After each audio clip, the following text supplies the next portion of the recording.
All right, ladies and gentlemen, I am Lawrence, back from my 4-month-long deployment here with the Uncanny Pros. Chloe is on her way back in. She unfortunately ran into some technical issues, so we should be hearing from her shortly. In the meantime, while we're getting her in, we're going to double check all of our feeds to make sure that you can hear us and see us well.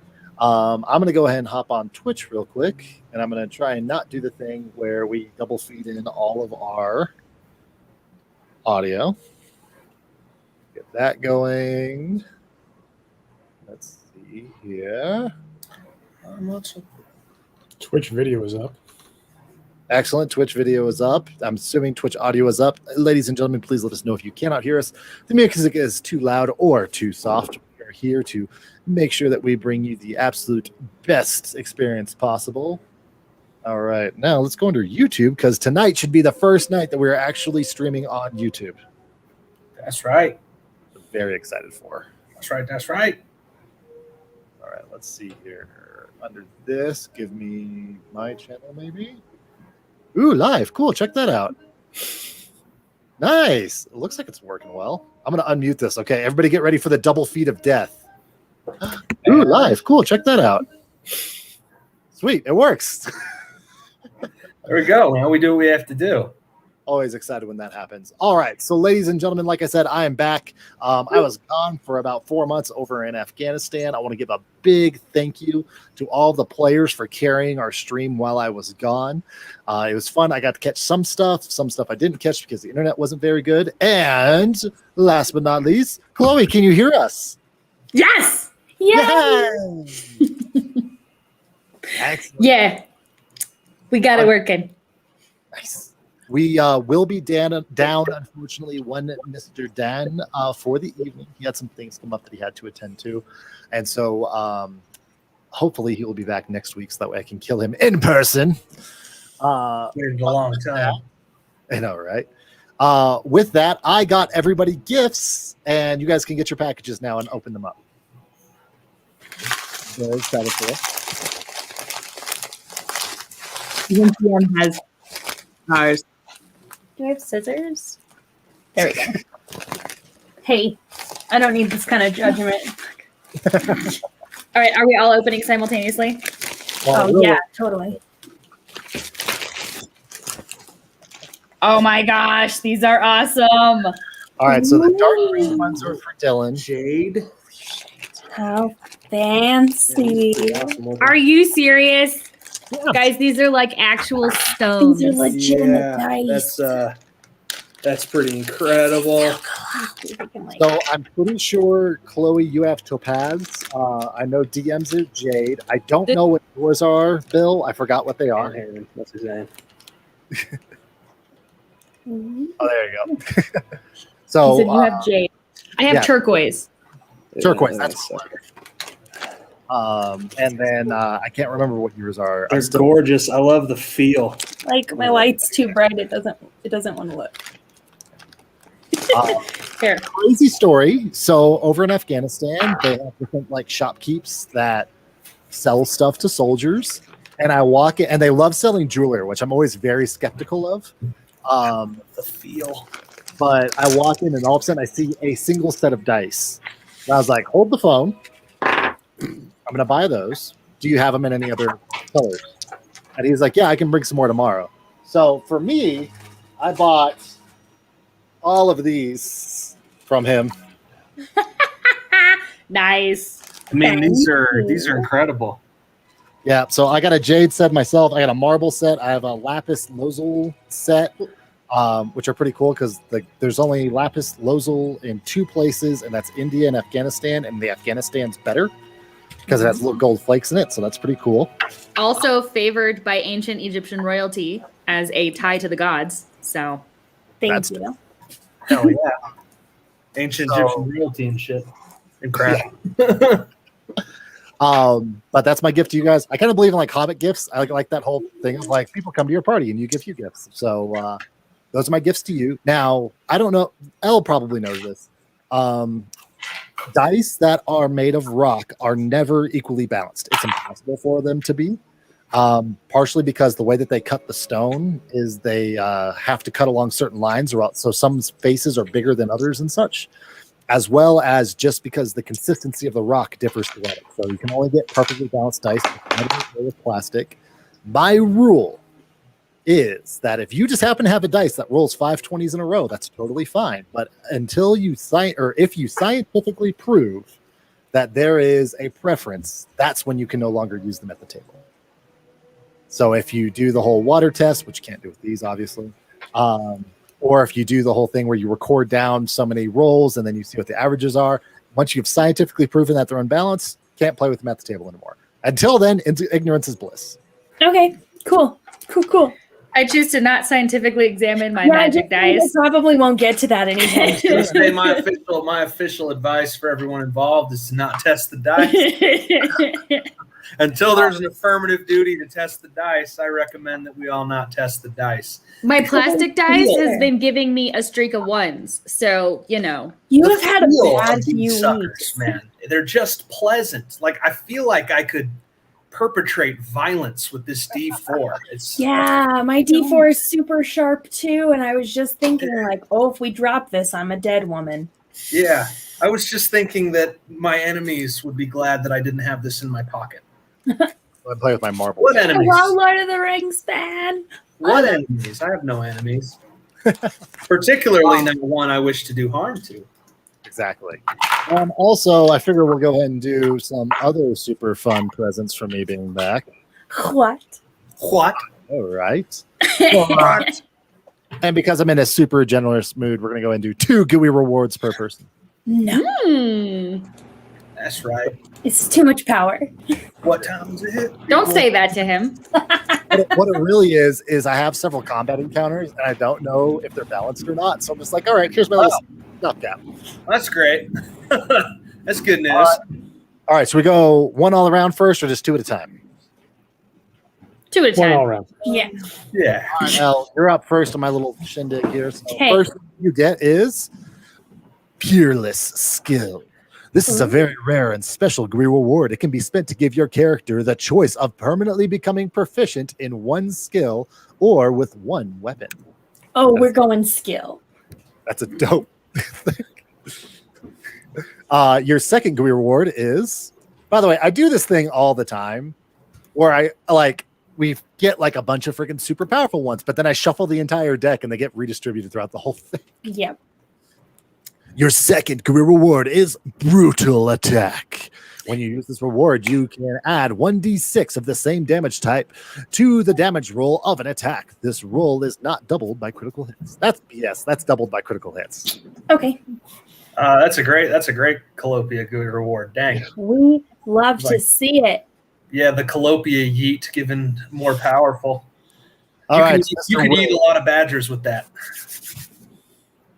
Colopia, Badger Yeeter. It's coming into my home games now. People are talking to me about kicking badgers in my home games. Yes.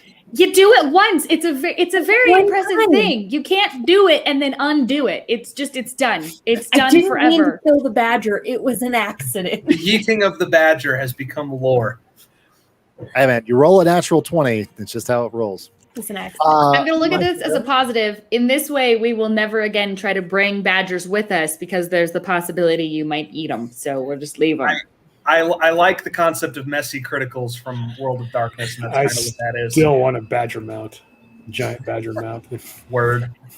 All right, let me get through the rest of these. We still have a whole bunch of these. All right, Viana's Grace. When you use this reward, you may add 1d6 to the healing effect administered by you, spell or potion, or use on a willing creature that is unconscious to give them 1 hit point. Who's this for? It's for Bill. Got it. Yo, what's up, Lady Hawk? So she's actually in Colorado today. It's awesome. We loved having you. Oh, That's awesome. Welcome to Rocky Mountain High. So sorry that I didn't get to see you. I was super busy throughout the entire weekend. But so glad to have you in the Springs. All right, your second Gooey reward there, Mr. Bill, is advantage on an initiative roll. 1 second. All right, Miss Kenna, are you ready? Mm-hmm. All right, you have Sirius's Youthful Vitality. When you use Okay. this word, you may add 2d4 to an acrobatics or athletics check. This bonus can be played after the initial check die has already been rolled. Yeah. Does that make sense? Okay, add 1d4 or 2d4 2d4. to an acro or an acrobatics or athletics check. Perfect. It would have been like super helpful last session, but you know. It really would have, but whatever. All right. I will no longer trip on roots through the woods. Here we go. At night. Your second one is a single permanent hit point. Yay! All right, and Mr. DM Glenn. Yes. Advantage on an ability check. On ability check. My Gooey rewards are spent, so this is great. All right. Keep in mind, initiative rolls are a specialized form of ability checks. It's true. And your second one is performer. This is great. When you use this reward, you can add 2d4 to your score on a deception, intimidation, performance, or persuasion check you make. Performance or persuasion. All right. Well, I'll save that one for a rainy day. There comes a time. I mean, now that I'm a Fey Walker, I don't actually have I'm average in the charisma stuff. Yay, class bonuses. With that, we do have some merchandise updates. Wait. Are you going to pull 2 for Dan? Nah. Well, when he comes When back, he gets back is fine. I just don't want it to be forgotten. He deserves 2 as well. Audience, remember this. Remember, guys. Does he deserve 2 though? Hey. Does he? Yes, he does. Yes. With that, what merch updates do we have? Oh my god, like so many though. Okay, if you watched last week, not that many, but if you didn't watch last week, a ton. So we have zip up hoodies now. You can see right there. There's the dragon zip up hoodie. They're super cool and fancy. They're really good if you live in a warmer place than Colorado. We also Or your AC is always on at -5 degrees. I wish I lived that life. We also have a new Heroes of the Realm sticker, which is the Heroes of the Rainbow Realm stuff. We also have a bunch of new zip-ups and a new mug with the Heroes of the Rainbow Realm situation. And soon, I hear that the merch store is going to be letting us do double printing. So there will be front sides and back sides to all of these things, which will be super cool and exciting. So, by the way, Elle, Yeah. I discovered that there's a travesty afoot. What have I done? I have shirts of all the characters except Tenna. That's not right. Try that again. Are you sure? I'm positive. I don't think it's true. I mean, even if you look at the store right now, there's no Kenna shirt. I'm just saying. Well, there's no shirt of anybody individually. Just saying. I just don't have a Kenna shirt. Okay, I mean, I can get Kenna a shirt. I was clearing out our inventory for new inventory because I wanted to make a Kenna Calopia thing.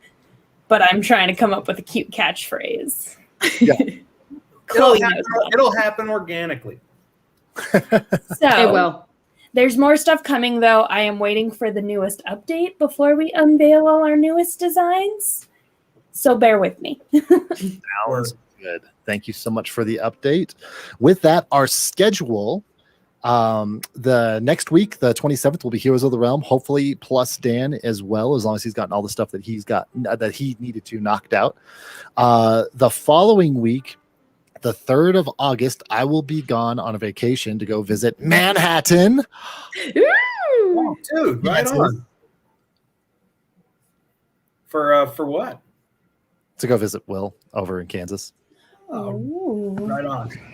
Manhattan, Kansas. Dude, man. Manhattan, Kansas. I didn't know someone else was going there this year. I was all excited. But I'll be doing that. So we were going to have Uncanny Creations with Elle and Chloe. And the following week, the 10th, we'll be back to Heroes of the Realm. Ladies, for the 3rd, do we have any special theme or anything for your episode? Well, there's going to be actual cosplays on display. Elle has finally done something in all of these months. Nice. So actual cosplays. I feel like we owe everybody a makeup episode. Mm-hmm.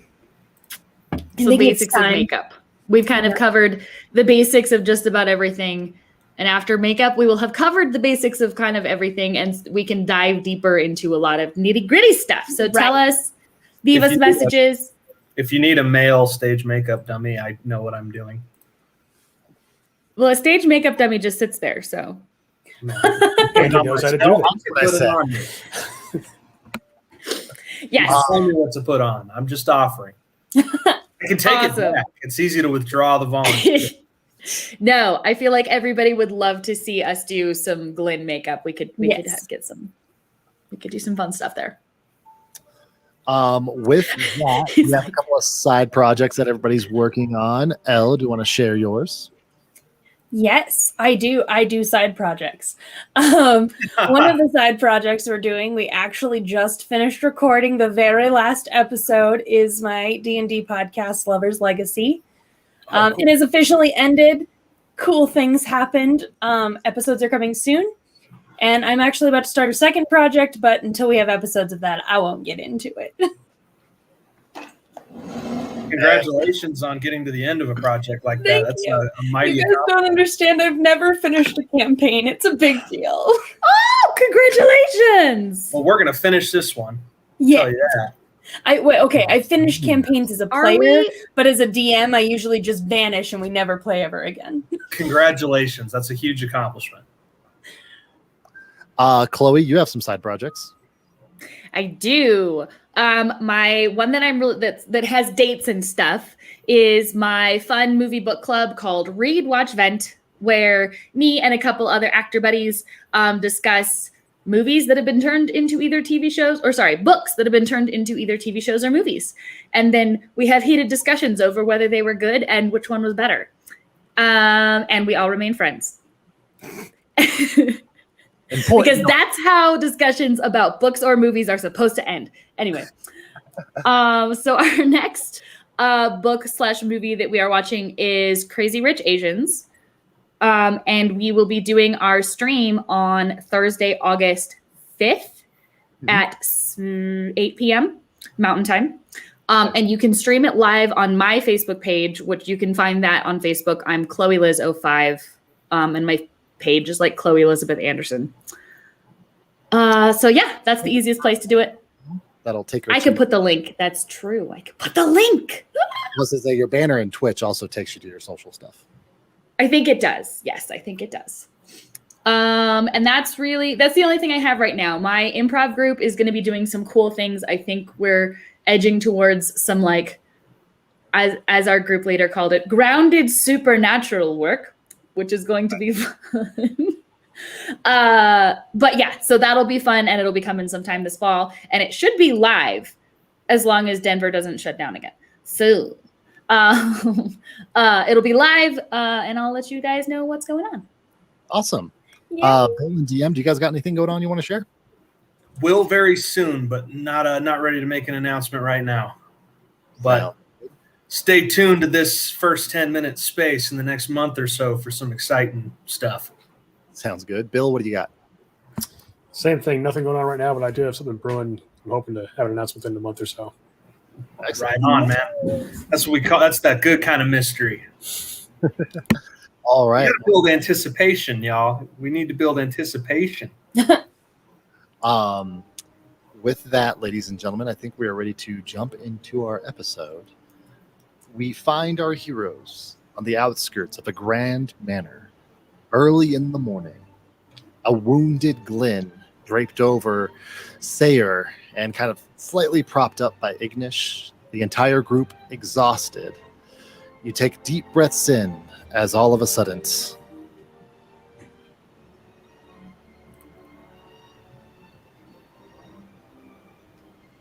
it begins to rain. Appropriate. You guys begin to slosh your way through the forest, mud quickly forming and caking the bottoms of your boots, making every step agonizing. Your clothes becoming completely drenched and chafing your body as it's just cold and wet and miserable. You make it to the outskirts of the camp and you see Quember is on the outside. He's kind of covered by a tarpaulin with his cloak raised high, trying to stay out. And he has a tiny little fire that's keeping him warm. As you all approach and he recognizes you, he moves forward and gets underneath Glenn and takes them into the wagon which they had prepared for him. Glenn, inside the wagon, you are quickly brought up onto a table where your clothes are pulled off of you. You're quickly dried. Any cuts that are bleeding profusely are bandaged up quickly, and then they begin to coat your entire body in this cold, fragrant balm. Very much like aloe vera. As it kind of hits you, you just have goosebumps all over. But the fact remains that you're just too exhausted to care. And you fade in and out of sleep as you feel the hands of both Quember and Selvra spreading this all over every inch of your body. And you kind of lay there. They have a very small steel stove in the corner that has a pipe that goes on out. And they try to get that as hot as possible to try and raise the temperature inside of the wagon. But you just keep coming in and out of consciousness. Outside the wagon, Kenna and Colopia move on off, just kind of abandoning Sayer and Ignish. Sayer just kind of exhales deeply and moves off to his tent. And Ignish, the rain just keeps coming down. What would you like to do?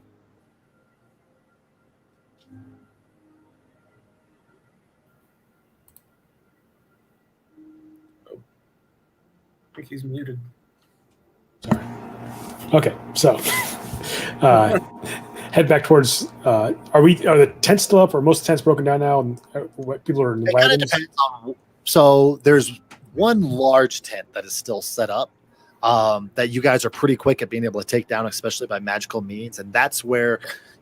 If there needed to be a place that's dry in order for you guys to work, that's kind of where you would go. Then as far as like a personal tent, that's completely up to you whether or not you live in a tent or live in a wagon. Again, some members have wagons that they just kind of live out of because they're not like converted into storefronts and stuff like that. Some of them are supply wagons. You know, it's just like a military freaking drill weekend where it's like some people set up a tent and some people just sleep in the back of the Humvee. Figure he mostly sleeps in Vesti and Skizig's wagon. Head over there before he goes in the wagon, cleans off his boots with prestidigitation, and steps inside and dries himself off the prestidigitation. See if anyone's in there. His mom or dad are in the wagon. So you come inside into the wagon. I think it's empty. Bestia and Skizig have had to pull kind of double duty, especially with the fact that Mother Salvenza is still in a coma and unresponsive. You have Borag is still missing. Kalnasse is back, but also needs to be tended to constantly. Cray is semi-conscious now and again. So basically, between the wounded, between making sure for the security of the group itself, and then just kind of keeping things running, you don't see Selvra or Skizig. Check around for any. Did he leave a note or anything? All right. Probably hungry. I'm gonna head out of the wagon and see if there's anything to eat. Any cooking fires around with something. So through magical means, you're able to get kind of like almost like a Bunsen burner going. It's not like necessarily a cooking fire, but it's a heat source. No, I mean in the camp. Is there somebody with a cooking fire? If you went under the main tent, I mean, at this point with the weather coming down, any fires that were outside and any wood is just kind of soaked at this point. I figured they got to have a main fire though. You know, at least a central fire to keep burning most of the time.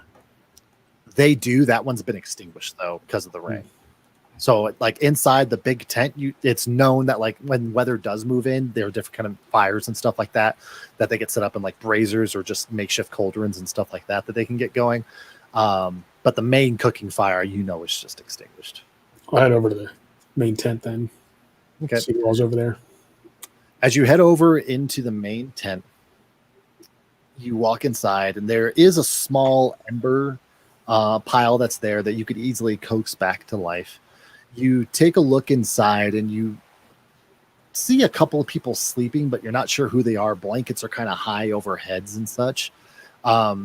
However, you do hear behind you, old Strem kind of comes walking through. He has this big staff that he kind of parts the tent through, and he has this leather cloak that he has over him to kind of guard against the rain. And he comes on into the tent behind you. Oh, howdy there, Ignish. Hey, Strem, how are you doing? I'm just trying to get out of this storm, that's all. You got an idea when it's going to let up? I don't know about weather, that sort of thing. Nah, my bones be aching pretty bad. We'll see what happens. Hard part is around Nevermore here, it's difficult to tell exactly when weather's going to let up and whatnot. I'm like a little bit more familiar with the weather patterns over at our winter quarters. Any idea when we're going to move? I've heard all kinds of rumors. I don't want to spread anything that's not true. As it stands right now, the council's meeting every single day trying to figure out exactly when that must be. Do you know if they have a plan to find Borag, or is that they hold him that close to the vest?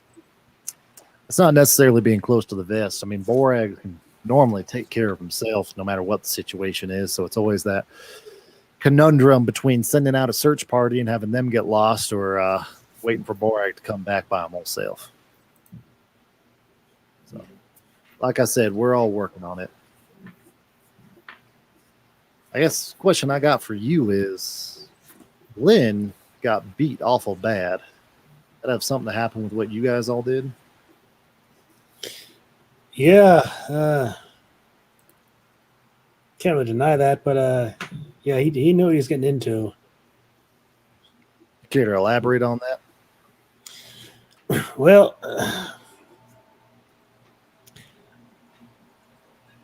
looks around. Is there anybody else within earshot? People within earshot, but I mean, you hear a lot of snoring going on, so you kind of feel confident enough. What we found was that there were children being sacrificed to some sort of evil god, and we took some risks to get the remains of a child so we could return it to its parents. It didn't go well for Glenn. He kind of kept all the rest of us from dying. All right. Where'd you all find out about this? Probably ask Sayer about that. He has some more knowledge of how that came about than I did. I kind of came in kind of late. I don't think it's going to be a problem in this town anymore. I think the source of the information has moved on. Give me a deception roll. Okay. Yeesh. No, it's not bad. 19. Fortunately for you, he rolled a 20. Not really lying. I'm just not telling him the whole truth. Yeah, but that's a form. A lie of omission, still a lie. Yeah. He gives you the stink eye that older people like yourself probably give your son. And he goes, hey, Ignish, here to elaborate on what you're not telling me. I've been in this game a long time. I've seen a lot of youngins get into trouble. I think Sayer could tell you everything you didn't know. I don't want to say anything. Don't want to try to say anything that might get him in trouble. Let him explain the whole thing, because like I said, I didn't come in right from the very beginning. So, but his heart's in the right place. The only thing he did was that whole thing. We were trying to do the right thing. Actually, it's learned my lesson.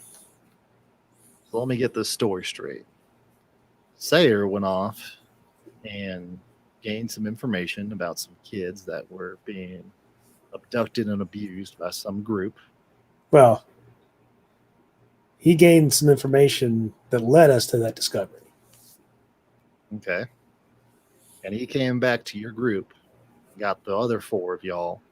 No, that's not exactly right. He's the one who got the information first. We were there. We weren't there at the very beginning. We were there. Now, what part did you come in? Oh, I'm actually a little fuzzy on this myself.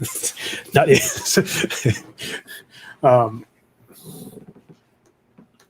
Hey, DM, just so you know, nobody can hear you, so I don't know who you're exactly talking to. I was gonna fill him in if that was okay. Refresh his memory. Go ahead and jog his memory. You were spying with Zeus, so you came in super That's late. right. The rest of us were with him, though. That's what it is. Yeah, you didn't hear the presentation of the initial information at all, if I recall. See? Intriguing. Okay, carry on. So Sayer had some information from a somewhat shady character, and I was trying to figure out, make sure everyone was safe. By the time I did my reconnaissance, got there, most of the information had already been passed on. And then we all went and we found this place that had been used to sacrifice children. That's when Glenn and I tried to recover the remains of the child. And Glenn ended up saving us. Otherwise, we'd all probably perished. And do you know from who you got this information from? Keep on saying from a somewhat shady character. Something like Ahmad Rashad. All right, that's a name. He's from the town. He was, but I'm pretty sure he's not anymore. I think he's moved on. And how did you all meet this individual? Well, he was sort of the kind of the same background as Sayer, physically, and that's so they had something in common there. What's that? So you're saying he was a drow? Yes. He wasn't Hanataz. He was a drow. Was he a drow from the town? He lived here. I'm pretty sure he wasn't born here, but. All right, so I understand that they shared some kind of a heritage, but what you're not getting to is how did you all meet? Did he come to the Hanataz asking for someone to help out with this situation? Did you all go find him? Sayer was trying to find out some stuff, and he got pointed in that direction. The direction of the town. The direction of this guy. He had sort of a bad reputation. That's why when they went to talk to him, I tried to figure out if everyone's going to be safe. And you don't know where Sayer got his information from? I can't remember exactly. It's been kind of I nearly got buried alive. It's been a kind of a harrowing 12 hours or so. All right. And he just kind of goes over and he walks off, and you can tell he's like, hairs on the back of his neck are raised high, doesn't believe you as he goes on over and makes his way back out into the rain. So with that, are you still scrounging up for food? What's your plan? Yeah, see if I can find Sayer real quick and give him a heads up. Okay. So you know where his tent's at. So you go on over and you brave the perilous rain and whatnot and find his tent. He's inside, just curled up in the fetal position, still wearing the exact same clothes that he was wearing. The only thing that he's taken off is his two swords that would get in the way of him laying down. And he's just curled up down there in his thing. He doesn't acknowledge you when you open up his tent flap. What would you like to do? Hey, Sayer. What, Ignition? Hey, John was asking me what happened to Glenn. I told him a little bit, but not a whole lot. He's probably going to come asking you for some more information. Okay, what all did you tell him? Well, I told him what I remembered as best I could, but told him that you were trying to get some information. You got sent to that drow guy. I still can't remember his name right. But then we went and found that tomb with the remains of the child. When we tried to recover that, that's when Glenn almost got buried alive. Well, kind of did get buried alive, and he saved the rest of us. That's how he got so beat up. I didn't tell much else. He knows I'm not telling him everything, but figured I'd let you fill it in. Yeah, I don't know what the right thing to do is right now. I mean, Glenn Neely got killed, and who knows if he's ever going to be the same after what we did. I know. I tried doing the right thing, and it didn't work out, bro. The last time I do that. Why'd you break it? There's a little kid there. It just was wrong. I wanted to destroy that whole place. Yeah. I mean, I'm kind of a shady guy, but sacrificing children, that's kind of a line I'm not going to cross. And I think I'm willing to destroy people who do that, destroy the chance they have to do that again. So if I could destroy that, take down the whole little temple, I'm happy with that. I'm just worried about losing everybody in the process, you know? Yeah. I gotta get some sleep, man. I just can't take it right now. All right. I'll prestidigitate his cloak and stuff, try to warm it up and let him get some sleep. Appreciate it. You get back out into the rain, and you are beat. Partially just because you didn't sleep last night, partially from the 8 hours of digging through the dirt to try and get to Glenn. Like, physically, everything just aches, and your bed is calling to you hard. I'm going to go catch a nap. Yeah. You move on over into your wagon, and you're provided some level of essentially dryness from the wagon itself. If you want to, you're able to change your clothes. And when you get into bed, you sleep soundly. You know, at some point, there's probably a drip that comes down from the roof that wakes you up at some point, but you just move around or do a little prestidigitation and move the slats that way it blocks it up. But overall, you do get a pretty restful night of sleep. So with that, let's go ahead and go to Mr. Glenn. And I do this. Boop. You sleep for probably 12 hours straight. Again, you wake up every once in a while, kind of coming to. Normally, when you either wake up and you vaguely see Silvera, she has this wooden bowl and she's kind of slathering you, keeping you just very moist with this. It's over your nose and over your eyes, and it's generally just an uncomfortable experience. But when you wake up about 12 hours in, a lot of the aches that you previously had are gone. Not to say that there's still not serious serious injuries. You can feel your arm is broken down around your forearm, and you can just feel this like steady heartbeat pump. Every time you feel what feels like just pins and needles down in your feet, where you know something's just not right. And then you do have a pretty bad headache, but there's other parts all over your body that you feel are coming to. And with that, you see old Strem sitting on a stool in the corner. And he kind of looks at you and he goes, "How you feeling, boy?" I've been better, Yeah, but I've been significantly worse. Oh, gotcha. what day is it? It's the same day that you came back to camp. It's just a little later in the afternoon. You've been asleep for a little while. Oh, is everybody okay? Yeah, everybody but you. That is kind of the call I made. Oh, Just to explain to you what's going on, Selvra developed a special salve that we've been using on Cray and Kalnasse and seeing some pretty decent progress with, but they can't let it dry out on your body. So they've been in here every hour or so, respreading it all over and whatnot. So you're going to feel a little weird, but it's going to make you better. it's miraculous I shouldn't be alive.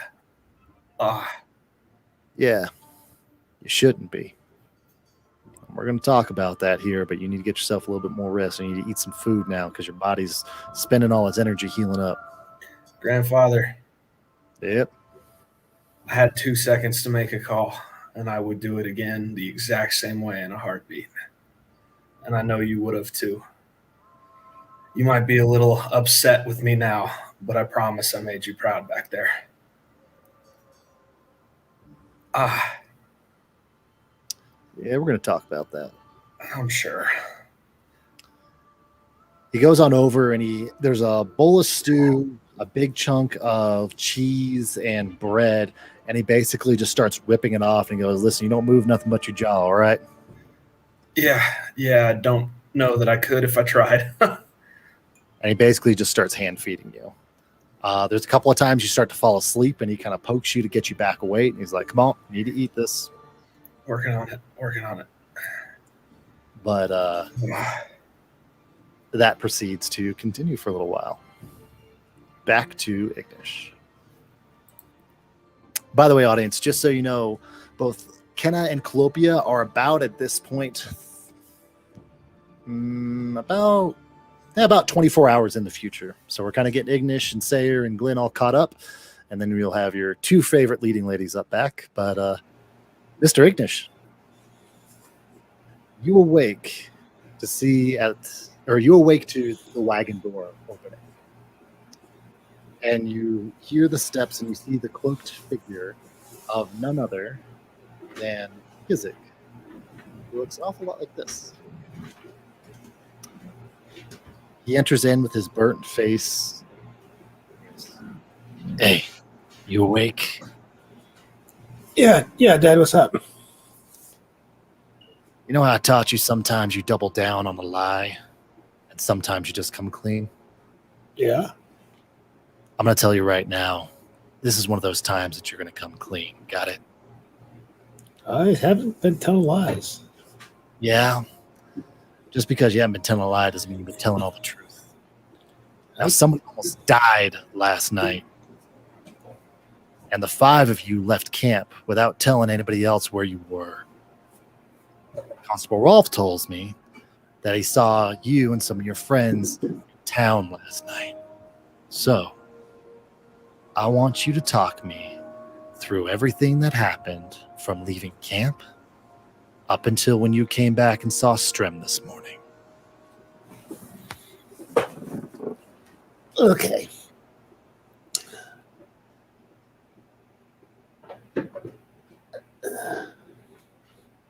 I'm really having trouble remembering exactly how it all started in real life. So. All of a sudden, your memory comes back.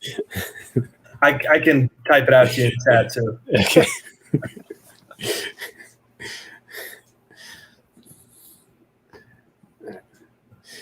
Do you just want to yes. So Glenn had been working his tail off trying to get some game for the camp, and he'd been striking out.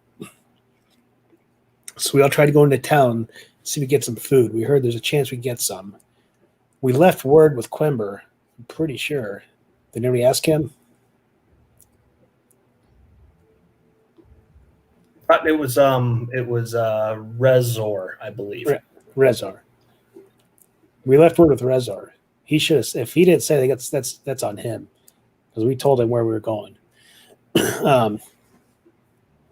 We went to town and we couldn't find anybody, but they said there's this one guy who might be getting us some food, and he was kind of a shady character. So we went to his place. The other guys wanted to talk to him, and Zayas and I went to check out his warehouse to make sure there wasn't any danger to anybody.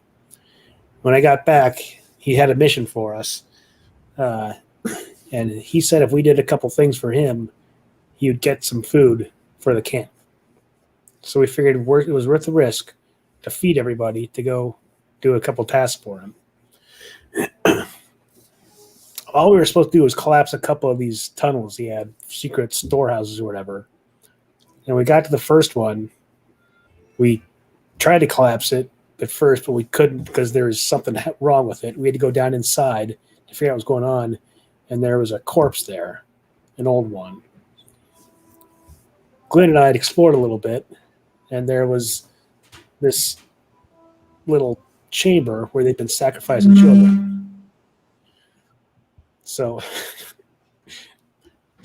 long story short, and there's also the remains of the last child sacrifice that had been performed there. So we took the remains, and then we tried destroying the place, and we did that. Everything collapsed. Glenn was able to get the rest of us to safety. He kind of got collapsed in it. So we had to climb out, dug him out, and then went to the other drop-off spot you're supposed to go to and destroyed it. And then went back to this shady merchant guy he and Sayer got in a big fight. And then it was like a duel, and Sayer agreed to fight him and save the rest of us, but Sayer ended up living. Glenn managed to rouse himself from unconsciousness, come back, and kind of keep Sayer from getting smoked. And then we got our food and came back and gave food to camp. And that's everything. More or less. So who gave you permission to go into town? Nobody. We didn't have any food, though.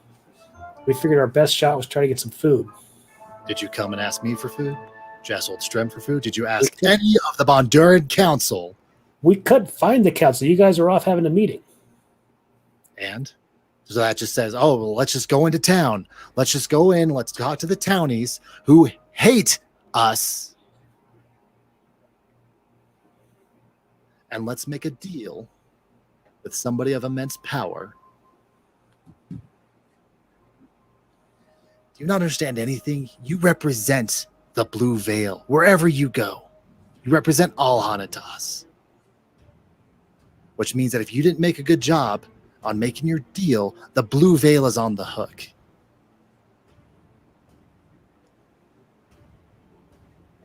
We brought back the food, though. So everything's fine? Nobody died? Just almost. We brought back food, so we're good? We were kind of desperate. If you're desperate, then you come to us. There is nothing that couldn't have waited for an evening. There is no one that gives you the authority.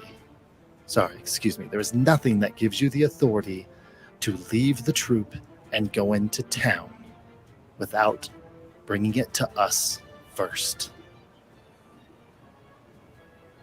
Sorry, you're right. You're getting impatient. I know it's not an excuse. I'm just saying why I did it.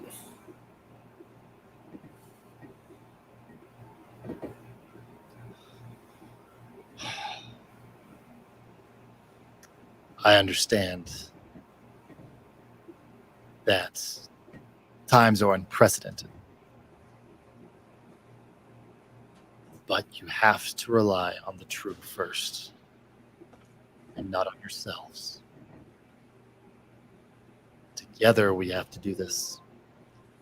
Otherwise we slowly get splintered and pulled apart.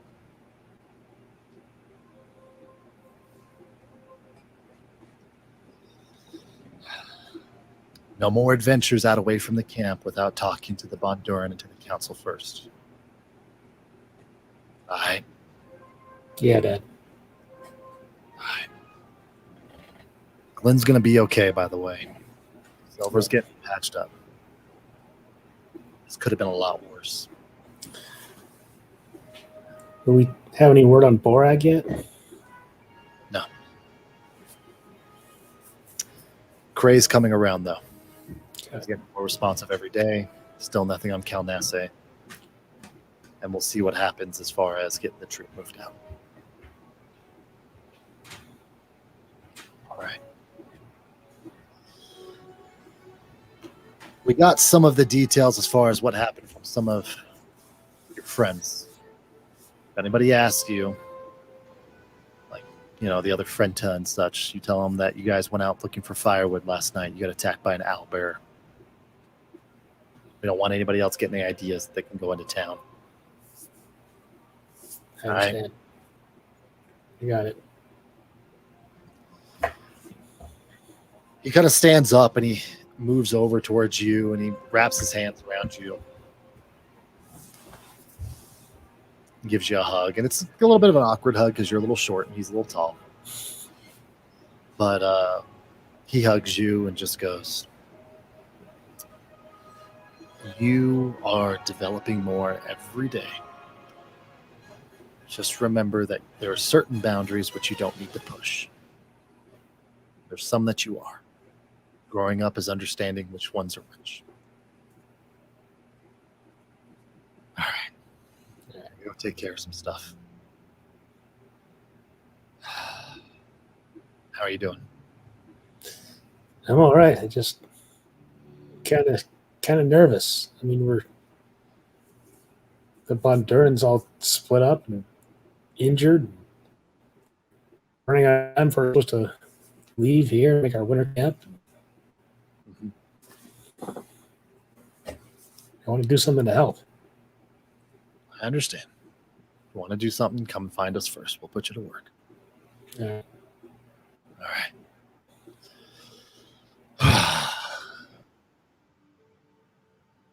So fun getting to scold almost 50-year-olds. All right, here we go. So, Mr. Glenn. Yeah. The following morning, you have slept for almost 24 hours with brief periods of awakening. You awake now and you start to flex your fingers.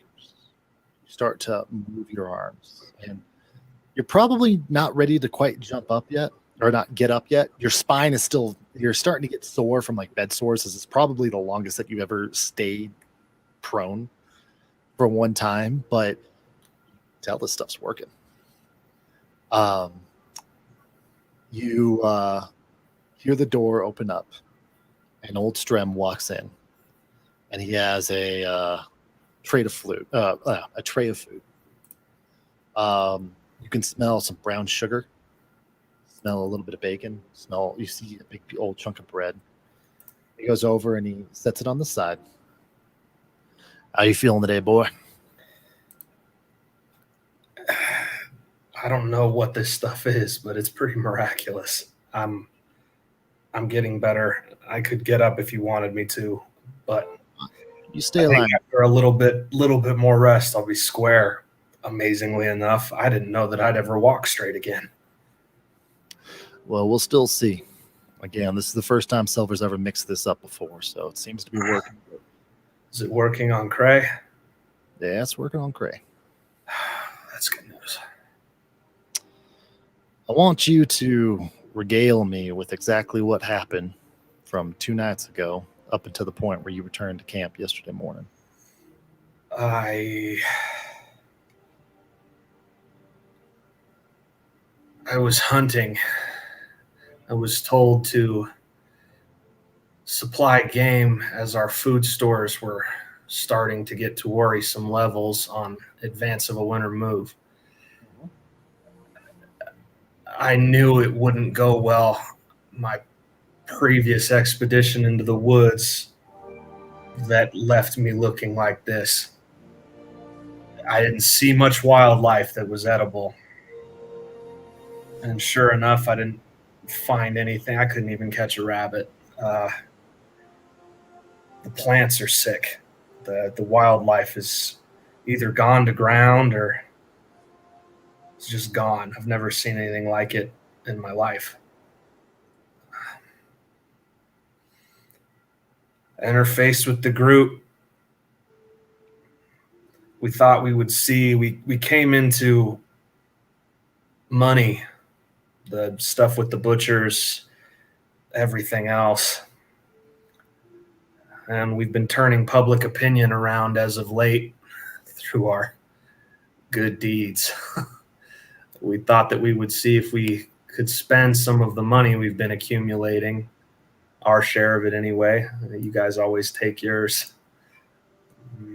We would see if we could buy some rations, some food, some stuff that we could use. But I should have known the same stuff I was discovering, they had already discovered. Their food stores are dwindling too. They can't find anything to hunt. They're having trouble growing anything edible.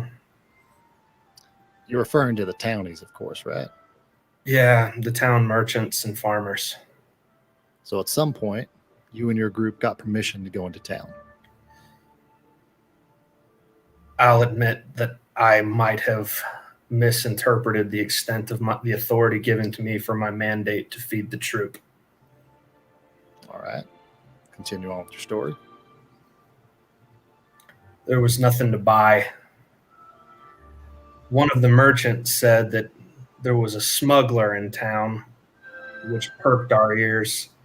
that the guards pretty much ignored because he was a good citizen, if you'll believe it.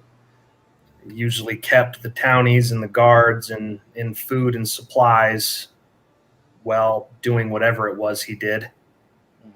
And that it was likely that if anybody had anything left, it'd be him. So we thought we would go see if we could purchase his stores. He wasn't selling, he was fleeing. He said Nevermore wasn't safe anymore, that there was something wrong with the times in which we live or something like that, and that he was going to flee to greener pastures, and that he needed to do something with whatever he had left over, so he might as well dump it on us if we did him a couple of favors first. He was a drow, believe it or not, and him and Sayer sort of hit it off. I didn't negotiate the deal, I just witnessed it. This guy scared me. You know when you look at somebody and he looks at you and you see a person and all he sees are all the places he needs to cut to bleed you out? Yeah. I've seen that a couple times in my life before. The first time was the man that Cray saved me from when I first came from the troop. Same sort of aura. Like I was in danger just being in the same room with the guy. But the others trusted him. I'm not as good with people as they are. I'm not as good with people as anybody is, and they saw value in it. And I'm not going to let any of my friends go off into the woods alone. Not in times like these. My job is to protect them. So he told us to go collapse some old smugglers' tunnels, some underground storehouses that he had hidden, because he didn't want anyone to find them after he had left the area. And if we did that for him, because he couldn't spare the time while prepping to leave, he would just leave everything he had left over in his stores to the Hanatas. And I'm going to admit that sounded like a pretty good deal. So we went. But instead of just finding the store places and collapsing them, we found bodies and a weird air about the place. So we looked. We looked in his stores, and we found evidence that one of the things he smuggled was people, children, some cult. He wanted us to clean up the evidence. We triggered a cave-in accidentally while we were scoping about, trying to retrieve the remains of one of the victims we found. I kept the ceiling up for a little while longer while everyone fled. I was in the right place to brace it. Luck. And they got out, and the world came down on top of me. And the next thing I remember is waking up at Rezor's watch. I was hurt and delirious, I think maybe even feverish. And he told me that they had gone back to the smuggler. I don't know why, after what we discovered, they wanted to do that. I just had this thought in my head that we were now the only witnesses to what he had done. And I was afraid. So I got up somehow, and I ran to town somehow. And I got there just in time to shoot his sword out of his hands before he cut Sayer down. And then he told us we were square, and he let us go. And whatever was driving me forward at that point left me, and they had to carry me back here. I was in and out. And that's my understanding. All right. You remember yesterday when you told me that I'd be proud? Yeah. I was delirious. I apologize. Yeah, you were. Let me tell you my version of your story. I, a member of the Hanatas, got scared. Rather than talking to my elders, talking to my leaders, I decided to act in desperation to do something that I've never been allowed to do before. To drag my friends into a decision and a plan which I ran by no one, which led me to make a deal with an extremely powerful individual. A deal on behalf of the Hanatas and the Blue Veil. Because regardless if you think you made it on behalf of you, you represent us. And we have to worry about some individual coming on over and claiming his pound of flesh. In this deal, we found out that there was some fine print, which led to me almost dying. After I woke up, again, acting in desperation, rather than getting my elders and getting the people who are supposed to protect me, I took matters into my hands again.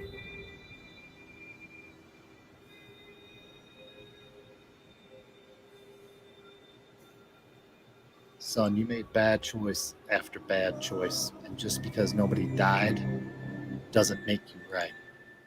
Protect me, grandfather. Look at me.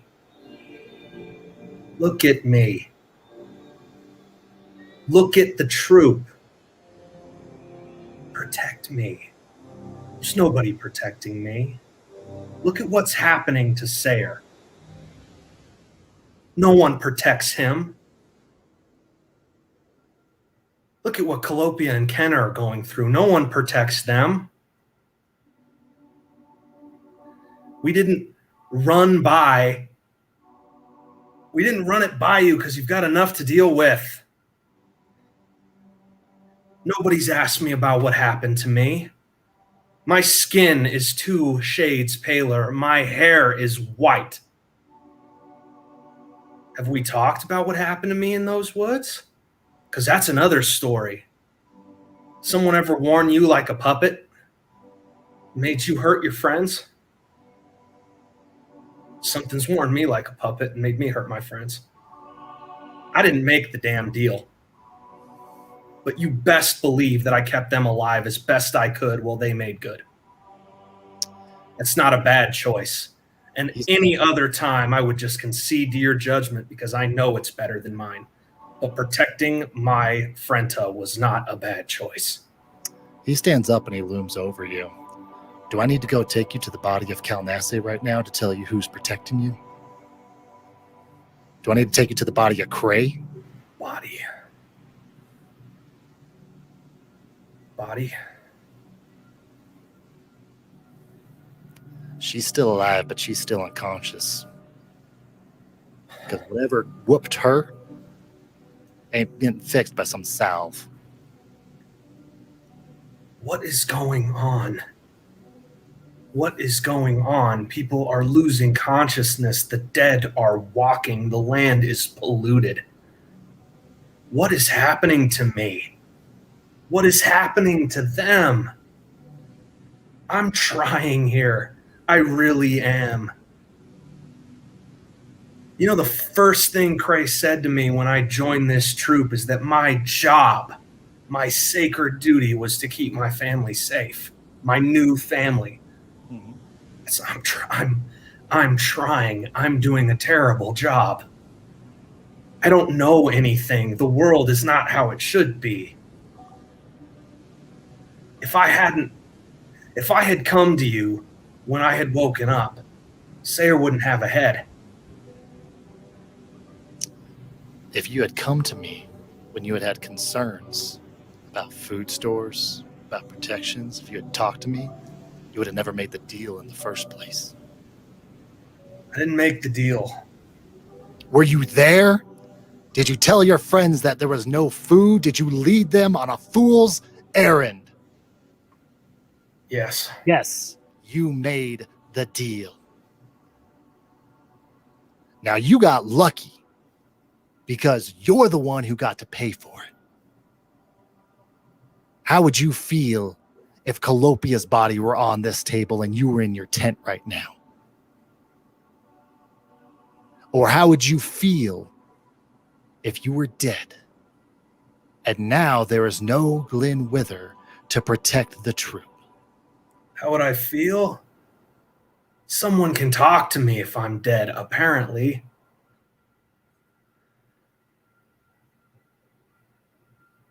That doesn't scare me, grandfather. I'm around it every day. It speaks to me, it touches me. It feels inevitable, grandfather. I don't know people, but death knows me. It's in the room with us right now. It surrounds the camp. It tells me when something's about to happen that might put people in jeopardy. Grandfather, do you know why it's not Calopia on this table right now? Because the child we were trying to rescue told me what was about to happen to us. And I made sure to be the last one in line. I haven't told them that. I don't need them looking at me any stranger. Glenn, you're missing this entire point. I'm not missing the point, grandfather. I did wrong. I'm sorry.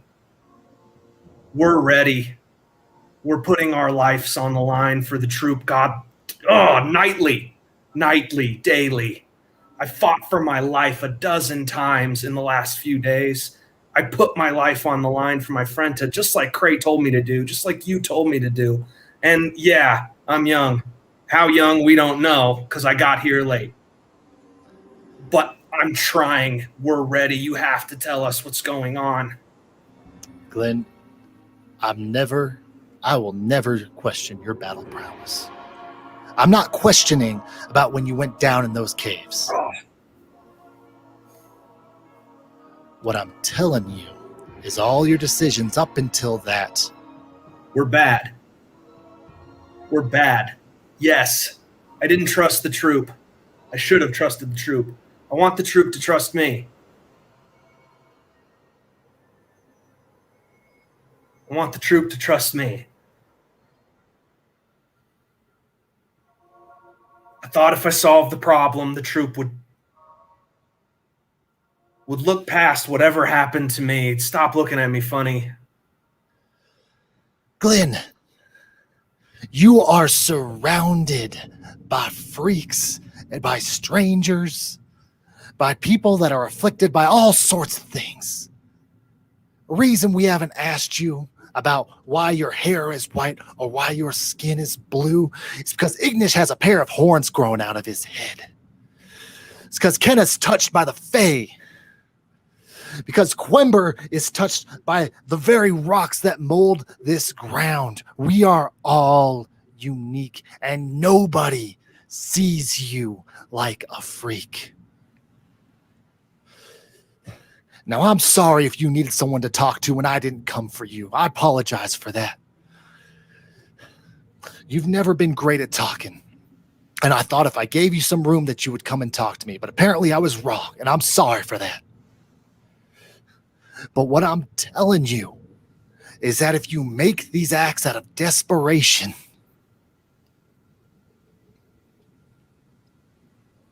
you're not going to be around much anymore. I knew who I was a week ago, grandfather.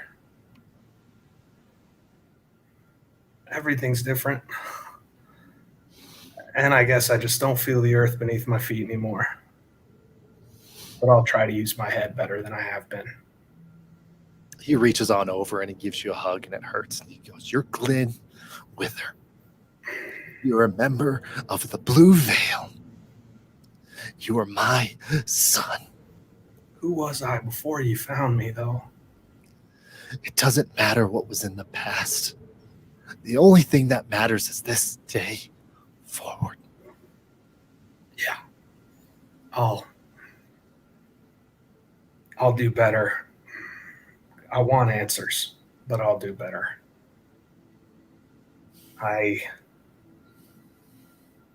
I've been struggling, and I made bad decisions. I'll get over it.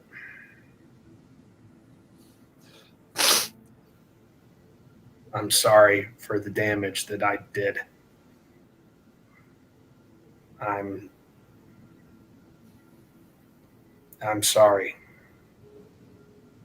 And I didn't know any of what you just told me about the other Blue Veil troopers, about the other Frenta.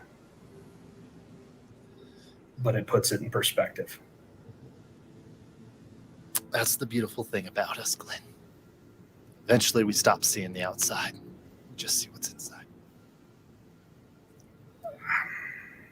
I need you to make me a promise. If I can, I will. We're not to leave the camp without checking in with me first. That doesn't mean that I'm giving you permission or not to leave the camp. But frankly, you can flip me the bird on the way that you tell me where you're going.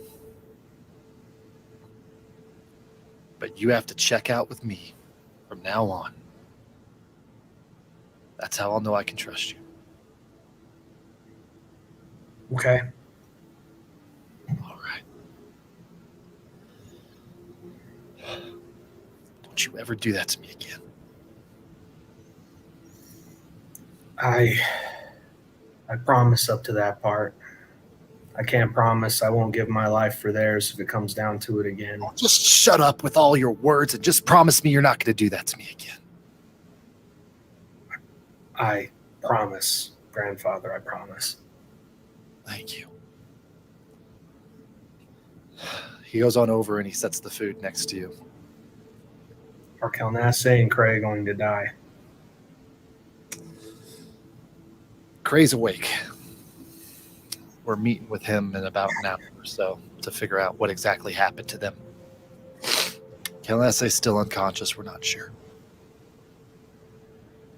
What has happened? They chose to fight for the troop. And something got them. No, grandfather, what has happened? The world is wrong. I'm out in it. Just like Cray taught me, just like you taught me, more than anyone else here, I'm out in it. It's wrong. You don't listen to, in the carnival when I do the story up right before the spell dancers, you never sit in on that, do you? To be fair, I scarcely spoke your language until not comparatively all that long ago. And by the time I could listen to your stories, Cray had me doing other things. The first time I asked to sit by the fire while you were telling your tales, grandfather, I was sent to the stables to shovel manure. Remember? Okay, well, first of all, the manure needs to be shoveled, so that's a fair trade. I'm not complaining. I'm just saying I never got the privilege of your one-man show. Ow. The red star in the sky. The one that shines a light almost as bright as Lumiosa's saloon. Yeah, it's hard to miss. That is a bad omen. It's an omen we're told. Well, hold on a second. Yeah, I know. Freaking laugh it up. It's a bad omen, really. He goes on over and he punches your rib and it hurts like the dickens. Oh, that's dirty. You asked me, I'm trying to tell you here exactly what it is. All right, I'll stop. Ow. Oh. All right. Oh. Star has a name. Specifically, the name called Zaragast. There have been multiple sages who have had predictions about Zaragast and exactly what it does or what it foretells. And that's one of the things that you'll learn one of the things that makes Mother Salvensa so powerful is that she's one of the sages that people listen to. There's a lot of kooks out there trying to predict the end of the world. Zaragas predicts the end of all things. It predicts the end of specifically the Hanatas, saying that our blood touch, the curse of it, will come to full pass, that many evil plagues and such will overcome our people. Oh, that's not good. But Mother Salvensa sees something different. That is good. Mother Salvensa sees it as a difficult and a dark time that will befall us, of course, but that we will persevere through it. Now, the exact how that is, only she knows. And I know you're mad that we're not telling you more things. Damn it, boy, if I knew I would tell you, I would. Mother Salvensa. See it from our perspective, grandfather. Just a week ago, a bunch of trees came to life in the middle of a clearing and tried to skin me. That has never happened to me before. And when you were teaching me bush lore and what to look out for, I think maybe I wasn't paying attention that morning, grandfather. But evil walking trees trying to skin me was not a lesson that we undertook in years past. This is all new for all of us. Right. I believe you when you say you don't know, because I don't know either. You're also a teenager, so you haven't been around long enough to find out exactly and see everything. Am I? We don't know. Maybe I'm older than I look. We don't know. Well, you're acting like a damn child, so I'm going to go ahead. My hair is as white as yours, grandfather. Maybe I have the sagacity of age, and we just don't know it. That's a word I learned from a book. He goes over and he points out to little... I'll wait for it. Bam.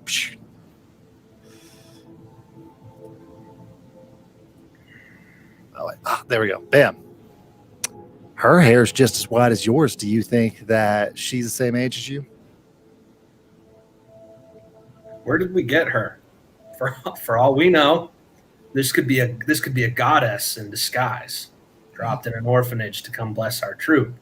Yeah, what if... And unfortunately now, little one, we are rivals, as you make this look much better than I do. Ow. All right. I hear you, grandfather. We'll persevere. The trees tried to skin us, but we made firewood. Exactly. Yeah, I suppose I am in pretty good company.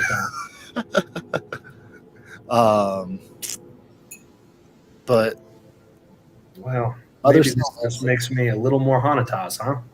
Exactly.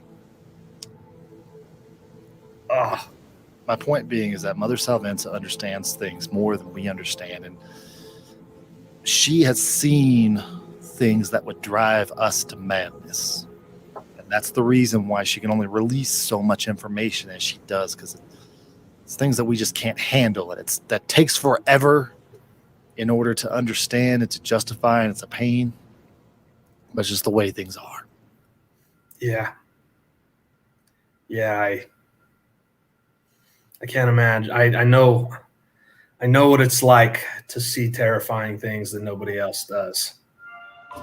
But at least mine are grounded here in the present. I'm grateful I don't see what they see, what Mother Salvensa sees. I'm sorry you didn't know about this earlier. I thought it had made its way around the camp, but essentially, either way you cut it, there's hard times ahead for the Hanatas people. That's why Clearly. Kalnase and Borag went out to whatever it is that they did. We're still hoping again we'll find out from Cray. There's just a lot going on. There's a lot more strange things that are going to be happening. Believe me, undead walking the earth are not going to be the strangest of them. Oh, man. But to make an analogy, the way that you trap most of your game is when a beast acts erratically and desperately and does something predictable. right? That's fair. That's why we've been patient and waiting till we can deliberately leave the camp. So that way we can make sure that we don't act in a way that our enemies can predict. I didn't know we had that many enemies, grandfather. Oh, people hate us in every single town. Hatred and nemesis is different. Well, I didn't know there was anybody out there who would do that to Cray and Kalmasse, calling us names and shoveling scorn upon us are different from that. The townies here, they don't hate us anymore, you know? here they don't. I don't know. You're still young, but you're soon gonna understand why we make some enemies. And sometimes we make enemies because we don't want what happened down in that cavern to happen. That makes sense? Yeah. And believe me, soon I'm going to elaborate on that a lot more, but I've promised not to tell more than that for right now. Soon you're going to be on the butt-kicking end of what the Hanatas do. And this time you'll have our permission to do it. I have 2 questions, or really a question and a suggestion, and then I would like to sleep. My first question, when I arrived at that manor, fired my bow, did I do the right thing not aiming for that man's eyes or throat?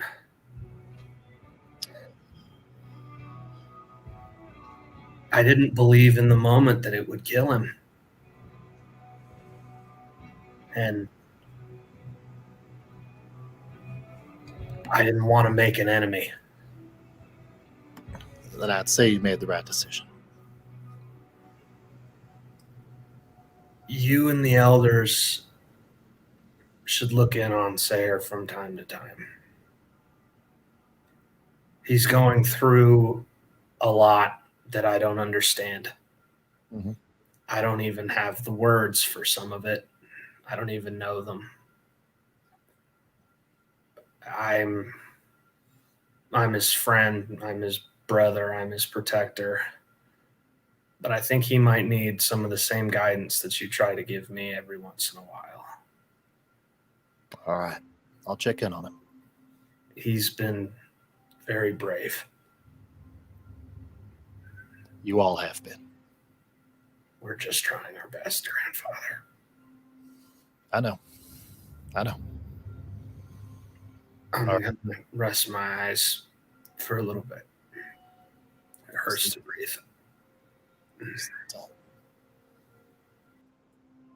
All right. So, with that, Ignis, you spend the afternoon at the doors that you might have. Probably brewing up some alchemy, getting your clothes dry, things of that nature. Rolling my portent dice. Go for it. 10 and a window. Okay, 10 and a 1. Nice. Not bad. You're actually about to have another long rest. Can I just use those? No, roll them again.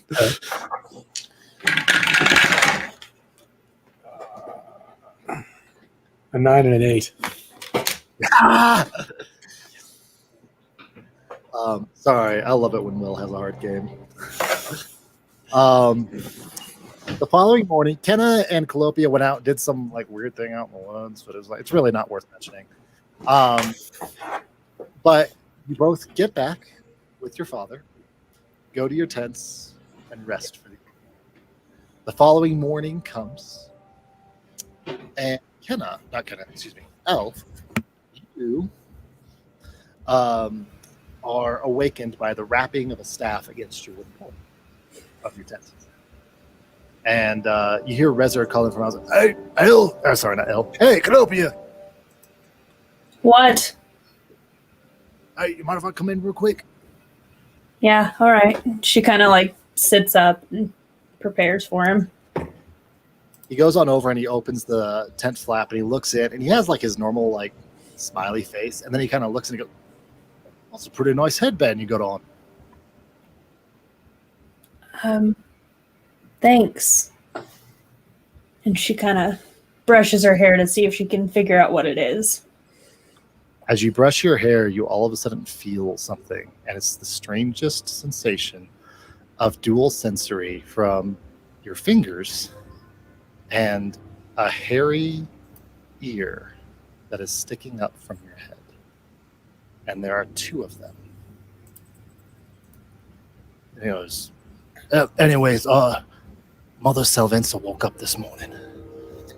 She wants you and the other 5 to come on over and see her right away. Yeah, okay. I'll get him in just a minute. Thanks, Rezer. All right. Oh, I think everybody's got somebody going over to get him. Just you report to the tent right away, okay? Of course. He gets up and he walks away, and you can hear every step that he takes as he moves around, as well as the strangest sensation of you can hear almost everything crystal clear within a 200-foot radius of you. And it is overwhelming at first until you kind of calm yourself and breathe, and you're able to center yourself. All right. And she quickly sort of pulls all of the hair that she can muster over these ears, and will try to tie a really tight bun to hide it. You have a very small silver mirror that you're able to take a look, and you're able to hide them very well. It does kind of look like you have maybe like 2 streaks of different colored hair.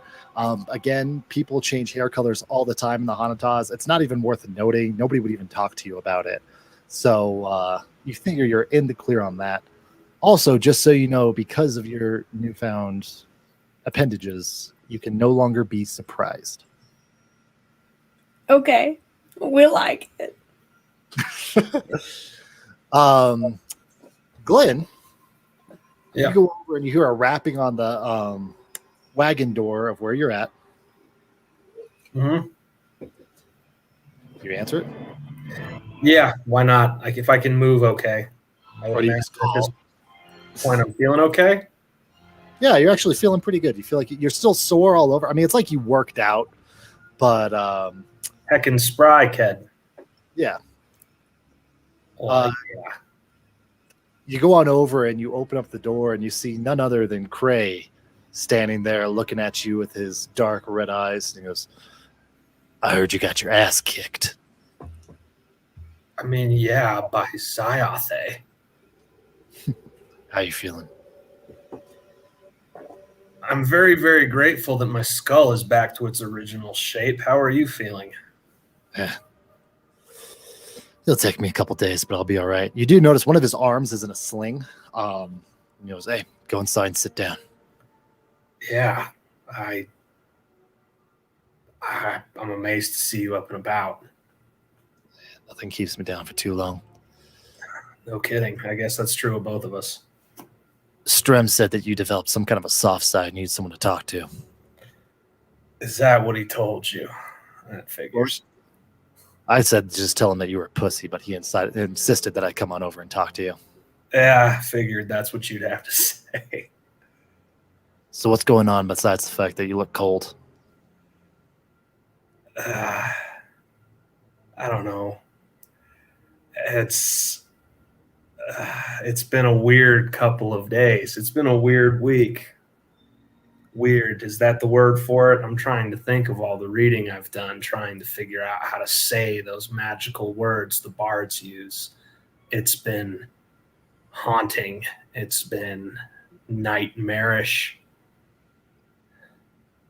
Yeah, it's been different. I'm doing the best I can. All right. Are you going to break? Well, not physically, mentally. Are you going to break? If mysterious spirits can take a break from riding me around like a mounted heavy cavalry, I would appreciate that. Think I can handle it in the absence of that event. That was not an experience I'm eager to repeat. Hey, I'm going to remind you real quick. I've been in a coma for a week and a half. So the whole vague telling of stories thing, I need you to be a little bit more literal. We got lost in the woods while I was hunting Calopia and Kenna. We got separated. Something jumped me, wore me like a Glen suit, stalked them like a predator stalking prey, tried to kill them in my name, wearing my body. It didn't work. Good, because I would have killed you if you'd killed my daughter. Just reaffirming that. You know, what's funny is I think if it had come down to it, she'd have killed me. Good. I know. I was very proud. And then in much pain, but very proud. You said it was a spirit that possessed you? I don't know. You sure it wasn't a wizard? It said something to me that I can't get out of my head. Okay. It took me when I could no longer move without its permission. Mm-hmm. It said that I didn't know how to use my power and that it could show me. And I thought that sounded extremely stupid and grandiose and argued with the thing in my head, but it was like arguing with a wall for 2 days. Mm-hmm. And then I fought Calopia and Kenna, or it fought them for me. Mm-hmm. And now I can do things that I didn't know I would ever be able to do, Cray. At any time, did you submit to the power? I sure did not intentionally. I eventually managed to fight back hard enough that I left myself a sitting duck and Calopia cleaned my clock, which helped get the thing out of me, so I'm grateful. But all the stuff it could do while it was in me that I didn't know that I could do, I'm not as strong as it was, but I can still do everything that it could do. I can sing. I look like this. I can hurt things with my mind. Okay. I know that sounds absolutely insane, but I could show you. It's a thing that happens. And I've fought psychic warriors before. I don't need a demonstration. have I told you about the company that I keep that nobody else can see? I believe I have. Well, before the star turned red, they couldn't touch me. And now they're doing a lot more than touching me. You keep saying they. I don't know what they are. I've always assumed that they were the dead. Are they corporeal, uncorporeal? Is it an actual? They were always uncorporeal, Cray. They were always they were always just there. They were just visions. They were shades. They would tell me to do things. That's what I'm trying to get here. Yeah, they would tell me to do things or not to do things. Okay. And then usually when I took their advice, I learned from a very young age, it went better for me than when I didn't. So I started just giving it a lot of weight, right? But when the morning we went to deliver the Bonduran's messages, right, we came back to find you not here. One of them tried to kill me. It's like it was gripping my heart, and I couldn't hit it back. And if Calopia and Kenna hadn't spotted what was going on and mocked me for being dramatic, I'm not certain it'll let go. All right. So yes, Cray, a lot is different, and I'm very confused, but I'm trying not to be too soft about it. And the psychic powers, as you call them, are pretty cool. Okay. So first of all, I need you to quit being dramatic. Yeah, working on it, bud. All right, good. Friend. We've seen this a lot. Blood touches are not the same in every person, and every new generation just gets stranger and stranger, and we have to react to it. And some people are late bloomers, some people don't bloom at all, and there's no science to any of this. And the other thing is that there's no official study of it either. It's not like we can go on over and find some wizard in a tower and I was like, oh yes, I've gone through and I've checked out every single, there's none of that. Aha.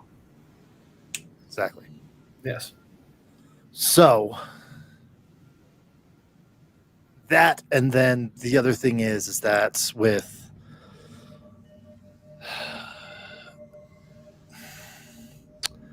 other events that have transpired in the troop's history, I never rule out that there's an evil wizard or witch somewhere that has the ability to meddle, essentially. Now, that's an opinion that's held by me because I'm ultra paranoid, but that's something that you need to take into account as well. I mean, could we find this meddling wizard and I make with the stabby and Another problems? Samantha would be powerful, or another Prima Bonduran from another troop. Okay, well, I'm gonna keep that. I'm gonna keep that plan in the back of my head because I would really, really like to get even with this individual if they exist. I'll tell you right now, if you find this individual, you're going to need a lot more than just you in order to take them down. The ability to again, and this is hypothetical. Most likely, this is some aspect of your blood touch that's coming on over, and you're a late bloomer. It's not a big deal. Yeah, I guess. I never thought that I was touched. Just partially elven or whatever. Right. That's partial. Anything is touched. Makes sense. You got to remember I'm learning things late. Right. I'm just here to help clarify that to you. I'm just glad to see you up and walking around. We can clarify whatever you want. You've talked to Kenna, right? She knows? Yeah, I talked to Kenna. Wait, she knows what? You're awake will do. Oh, yeah, I let her know yesterday. You'd be so proud of her, Cray. You'd be so proud of where she's come in such a short time. You'd be so proud of how brave she's been. You'd be so proud of how straight she's shooting, both with her words and with her arrows. You're a good teacher. I'm not bad either. Insight check. All right. I'm going to go ahead and use the jade. Ooh. Oh, that'll do. That's a 20, son. Ooh, not natural or natural? That's nat. That's a 20. Nice. That's a 1 that you're showing me, but cool. Yeah, I'm trying to get the angle there. I'm not used to flashing the camera. Yeah, whatsoever. Yeah. I want that to be the official thing of showing your dice to the camera, being flashing the camera. Yeah. Okay. It looks like it's getting a pretty good spread of results as I throw it around. So, you pick up on this slight moment. Cray has either been mean to you, rude to you, mean to you, or no emotion whatsoever, which is pretty impressive if you really think about somebody who's completely emotionless. that's just our relationship. Yes, but that's also just something that's his personality as you've interpreted it to his interactions with anybody in the troop, including sometimes his daughter. Yeah. You see him get a little bit of a wet eye that he blinks away. Yeah, I think I would. You're a good teacher, Cray. I appreciate it. If you hadn't have been, we would have had a much rougher week. I promise you that. Well, I got bad news for you because I'm going to be extra hard on you now. Well, I think I'm ready for it. We've got to teach me new tricks after all. I fight with swords now. Finally upgraded to a man's weapon. Weapons. All right. Anyways, I came in here to tell you that Mother Salvence is awake and she needs to see you. And he walks out the door. What? Ah, crap. Getting up. Kenna.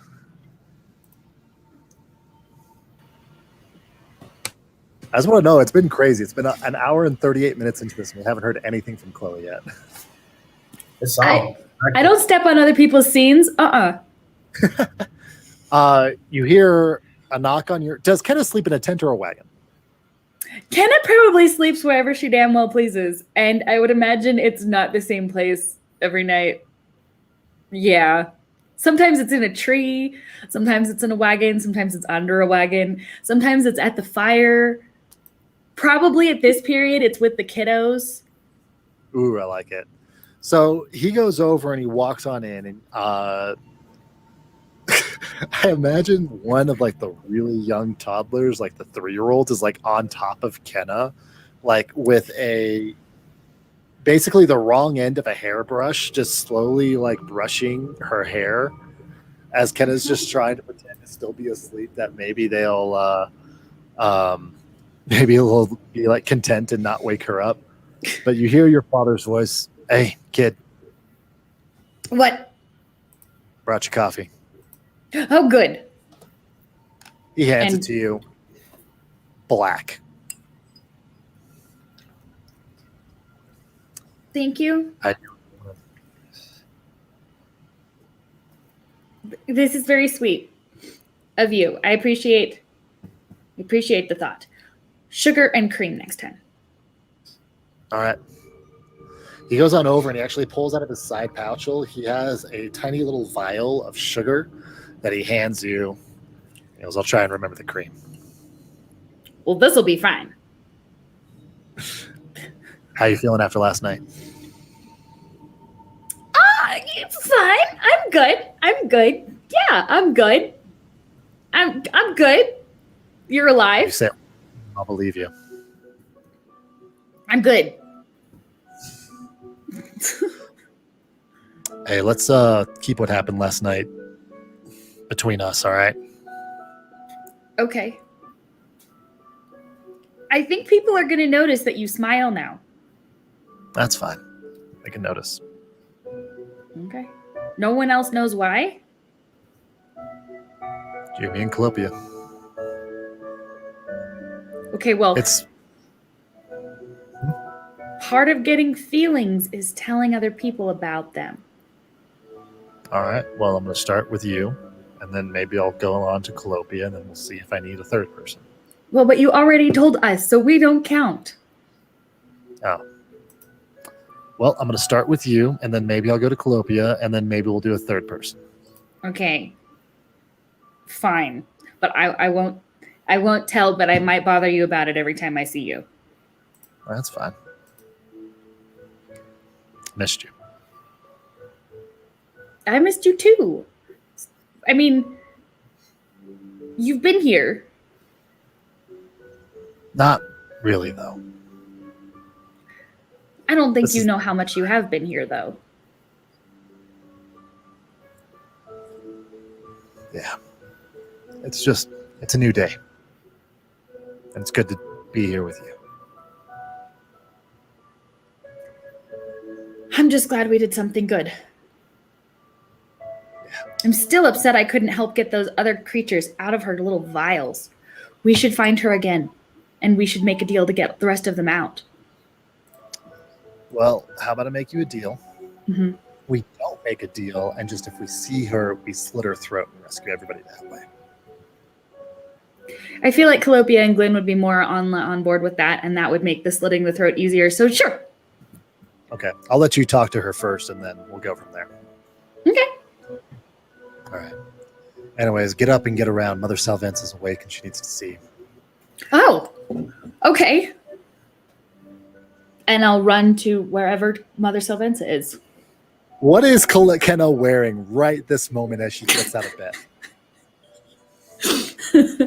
I mean, probably her flowy skirt and a shirt, and she can grab like a belt. This is not a belt. I don't have props to grab. She'll grab like a belt and a shawl, and that's it. This is not fancy, and there's no armor. I like it. Sounds good. Last but not least, Mr. Ignis, you hear a Yeah, who is it? Climb out, open the door. You open the door and you see none other than the jester Columbiana in front of you.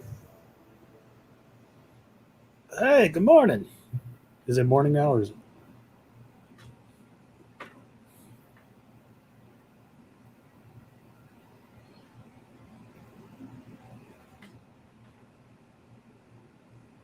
You want me to come and adjust your pillow?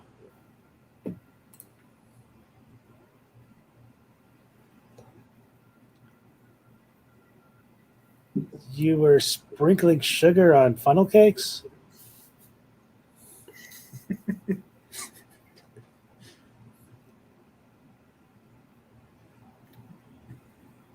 You messed up your hair. She grabs you. What are you wearing right now? Probably like in a long sleep shirt I like it. She and grabs slippers. your shirt and then just starts pulling you after her as she pulls you to Mother Selvince's tent. Sayas, bring my hat. What kind of hat does Ignish have? He has a wide-brimmed hat, Nice. as per the character description. Wide brimmed, All that I know is the picture does, not narrow.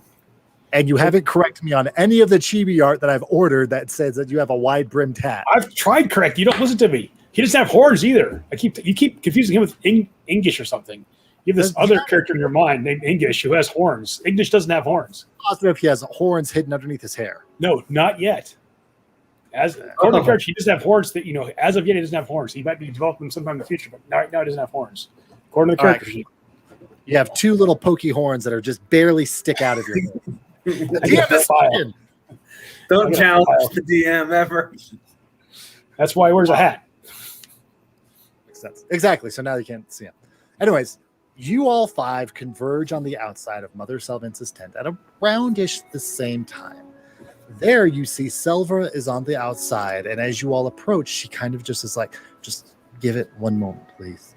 And inside you can hear Anton and Mother Selvince talking between each other in a somewhat heated debate. You hear Anton kind of speak up and he goes, "Listen, Mother, you have been asleep for a long time, okay? We need to talk about this before we make any decisions." You hear Mother Selvince chime in with, "I have made up my mind, Anton. The troop is moving the soonest moment to Prondadol. Please, Mother Selvince, we need to make towards winter camp before we get caught in a blizzard. Prondadol will take us days out of the way from where we need to go." Mother Selvince kind of chimes in again.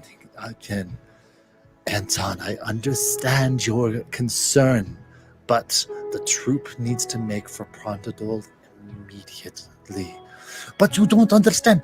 Borag is not even back yet, and Kalnasse is unconscious. Cray has barely recovered, and we have sustained other injuries."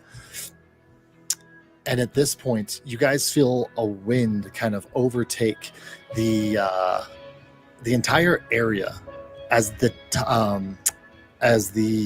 sky above becomes very dark. And all of a sudden, when Mother Selvince speaks again, it is in a very different voice. I'm going to see if I can get this worked correctly. I hope. All right. Still. Have we all arrived at the tent?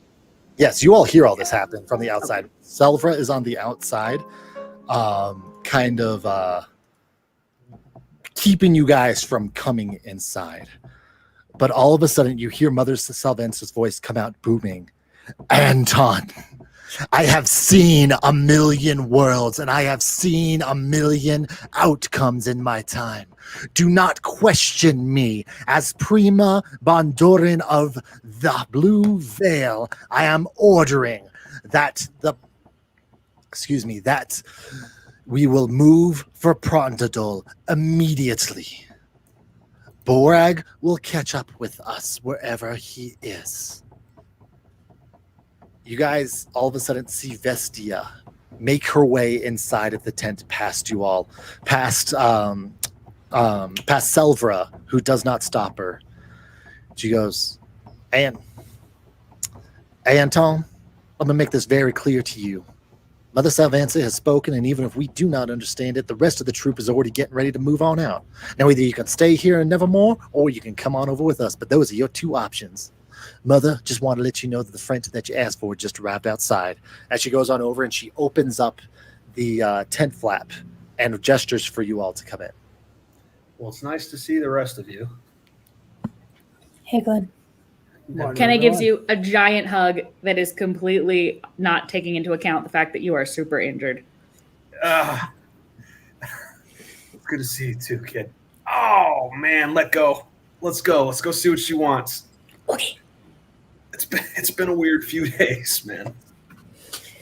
Yeah. Selvra is there. Or not Selvra, Subi. Sayer is there as he kind of keeps to himself a little bit. He looks down at the ground mostly, but he does look up and lock eyes with Calopia and just gives her this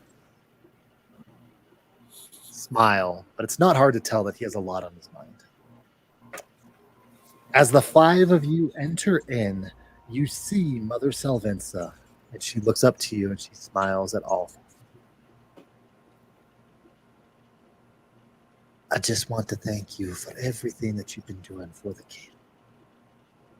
I've been able to watch from far away, and I know it's been difficult, but I appreciate you keeping it together for as long as you did. As Prima Bonduran of the camp, I have seen things which you cannot conceptualize in your brains. I have visited and lived 1,000 lifetimes in the span of a few minutes. And while some of the things that I say might not make sense to you, I assure you that they are in the best interest of the entire group. And so, Zadis, look at me. You are no longer Frenta. I named this as Prima Bonduran of the Blue Veil, that you will help protect the troop now as full members of the Hanataz. Guys, we didn't get fired. This is something that's not lost on any of you, because you are by far the youngest individuals to ever be accepted as full members. She looks up and she points to Sayer and she goes, "You, I saw you many times in my visions. Come here, Sayer." And she reaches out her hand. And as Sayer goes over and clasps it, her eyes turn over milky white as all of a sudden there's a strong whirlwind that whips around in the tent. You guys hear her begin to utter something, but it is complete gibberish to you as she starts to move her mouth. Calopia, even with your ability to read lips, whatever she is saying makes no sense to you whatsoever. And now I need all of you to mute your headphones because I'm going to let the audience know what she says to Sayer. All right. All right, folks. So to Sayer, she says, get my script ready here. In voided skies comes evil face. Green fire burns in sight's dark place. The long dead foe of ancient days reaches from the shadowy ways. Then shall come the dreaded one. 'Tis said a sign the end has come. But she who was the first of we hath said another thing could be. She shall walk with one so name, Luck's hand the trick, her sacred flame. Together these shall tempt the fates, and cast their lots at death's dark gates. In writings kept in sacred halls, seek the truth where fortune calls. Till's there where lies may be found right, the cursed one may win the sight. The darkest dream perhaps untrue, and prophecies could be unto. The fool's just played so long ago, could he not be the true? Not so. All right, let's bring everybody back in. All right, you guys all able to hear me? Yes. Yep. So, after she does that, or after she speaks for what it seems to be like, I don't know, 5 paragraphs, she breaks hands with Sayer, and everything settles down, and she gives Sayer this look that's like, for your eyes only. Wow. And with that, were it even possible, she looks even more frail and weary than before. Her posture slackens as she appears though she could collapse back into the pillows beside her at any moment. Anton wraps his arms around her to keep her from falling over, and she closes her eyes as exhaustion takes her. But before she falls back asleep, she interjects. With Morag gone, he will find us on the road. I have seen it. Kalnasse will awake from her slumber soon enough, and I've heard that Cray is up and running around again. He'll be back before too long. But for now, we need to go to Prondadol. And the Zadis will take the lead wagon. This probably means a lot more to Glenn than the rest of you, but it does dawn on you that this is a very specific position.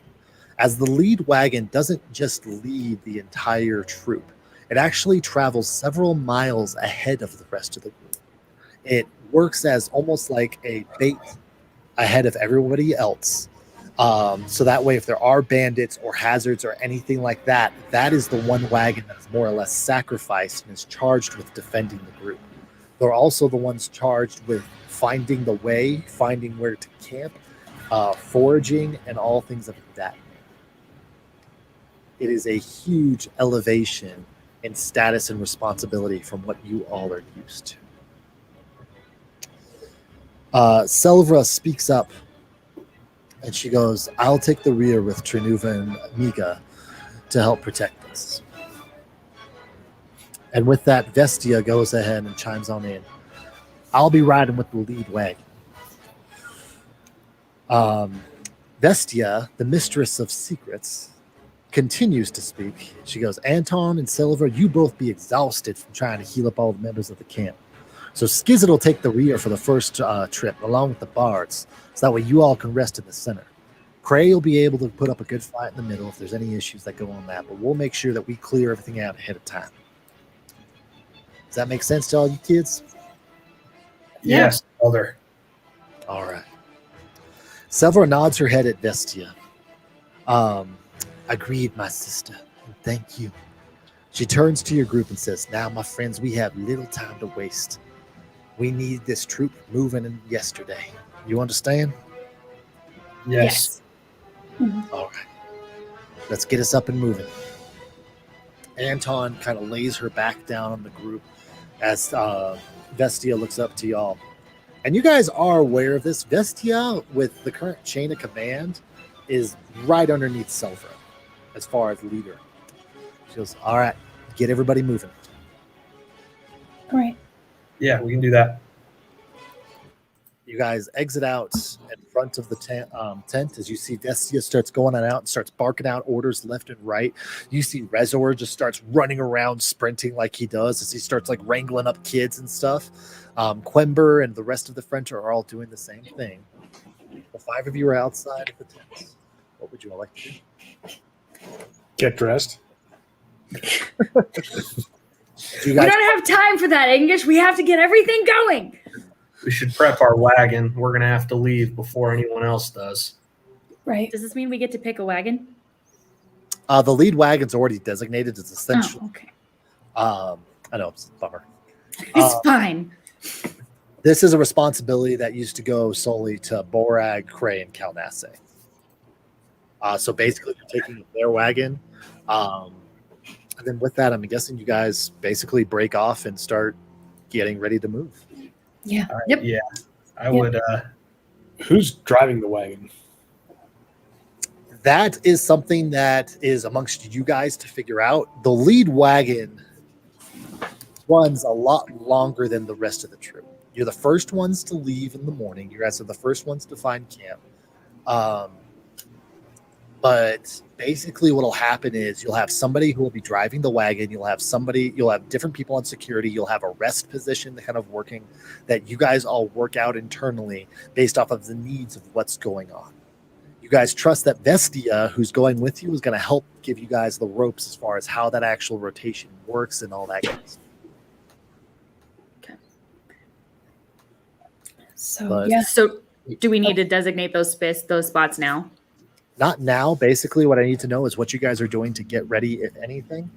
And that's about it. Right now, basically, Right now, time is passing as last tents are getting collapsed down. Any provisions like the livestock and stuff like that, Glenn is familiar with this one. Livestock is getting roped together so that way it'll kind of travel in a herd as you guys move down the road. Horses are being saddled or they're being hitched up to different wagons. And what's essentially several hours of work is being hastily done to get done right now. I'm gonna check out the wagon, make sure what kind of seating arrangements there are. How big is it? How many horses are carrying, or is it oxen? What's pulling the wagon? So there's 2 horses that pull the wagons. They're 2 of the largest of the entire group, just like massive Clydesdales. This wagon is a little bit outfitted to be slightly lighter than the rest of the wagons, make it easier for if there are any like reconnaissance or anything like that, being able to move through different areas. However, it does have high, solid wooden walls that kind of move up, and almost like portholes or like almost just like makeshift murder holes. So that way you could take cover from bolts, arrows, things of that nature. Other than that, it's a fairly simple wagon. Inside of it, there are 2 benches that actually have flip-up lids that inside you can see its various provisions and stuff for the people who are going on that wagon. Again, kind of outfitted for Cray, Kalnasse, and Borag. Inside you find things like jerky, dried fruits, breads, cheeses, dried meats, water, just very basic provisions. You do find a couple of packs in there. There you find ropes, block and tackle, so that way if something gets stuck, you guys can basically help wrangle the wagon off. Various tools that come with most of the wagons. A wagon can self-repair minor things if necessary. Extra leather straps and stuff like that for the horses themselves. Basic supplies like that. If there's anything specific you're looking for, let me know. Oil flasks. Not in that one. There are 2. Can we get a few? Yeah. You get a few flasks, as well as you have 2 lanterns that are on them as well. It's not normal for the keep moving after dark, though. Is that correct? Not normally. Now, that's not to say that. Yeah, it could happen, but you might find the location where you guys are going to bed down, but now we are going to go through and basically get a whole 360 of what's around us. That's another task that goes to the wagon. Yes, Ken. Would there be? There should be some supplies that we could gather for having the stuff we need to make like healing potions in our wagon, right? All right, so I'm gonna do that. I'm gonna wander around and see what I can gather to make sure, because I think the ones that we know how to make, the most useful ones would be healing potion and a strength potion. Now, making a potion on the road is quite a feat because it is extremely bumpy, and keeping the potion heated to the proper everything is near impossible. I probably don't know this. Cool. So you're I'm saying gonna there's a chance. Do it anyway. And maybe bop by Ignish and be like, hey, make sure you gather anything that you see that would be extra that we could use for potions on the way, in case our wagon wheel falls off and we have to sit somewhere for a day. That's possible. There is some things that you can definitely do while moving. If you do have, to my mind, is like, all right, we need to dry some leaves. So you're picking off leaves from a plant, getting them pressed. That way you can try and get them drying. So things like that, like prepping ingredients. And we'll probably do an alchemy check on that. That'll help reduce the time when it actually comes to get a stable place to make a potion. So we'll say, I think that's fair. Let's. So go ahead. No, go ahead. I was going to say, so for looking for those things, do we just say I found some, or do we roll to see what I find, or? So let's go ahead and do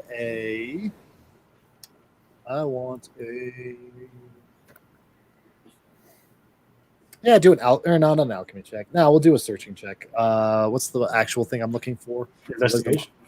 Perception or investigation? Perception. Go ahead and give me a perception check. Okay. New dice. First roll with the new dice. Natural one. Shush. Don't you even.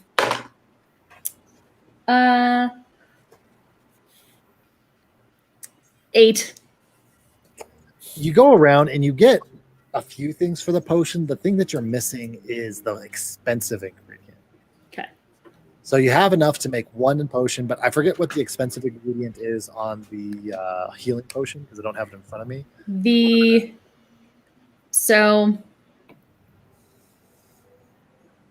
I actually need to get the specific thing. I think the expensive thing is like 15. Wait, no. The expensive thing would be. I will get back with you. I will just make a note. We're missing the expensive thing, but we have enough for one healing potion. Yep. Glenn, what you up to? I mean, I think it might be a good idea to prep the weapons. Frankly, treat them, oil them, clean them, sharpen them. You do that. You also go on over, and you're a little low on arrows, so you go around the camp. You're like, "Hey, do you got any extra?" And you grab them, and you take a look at them.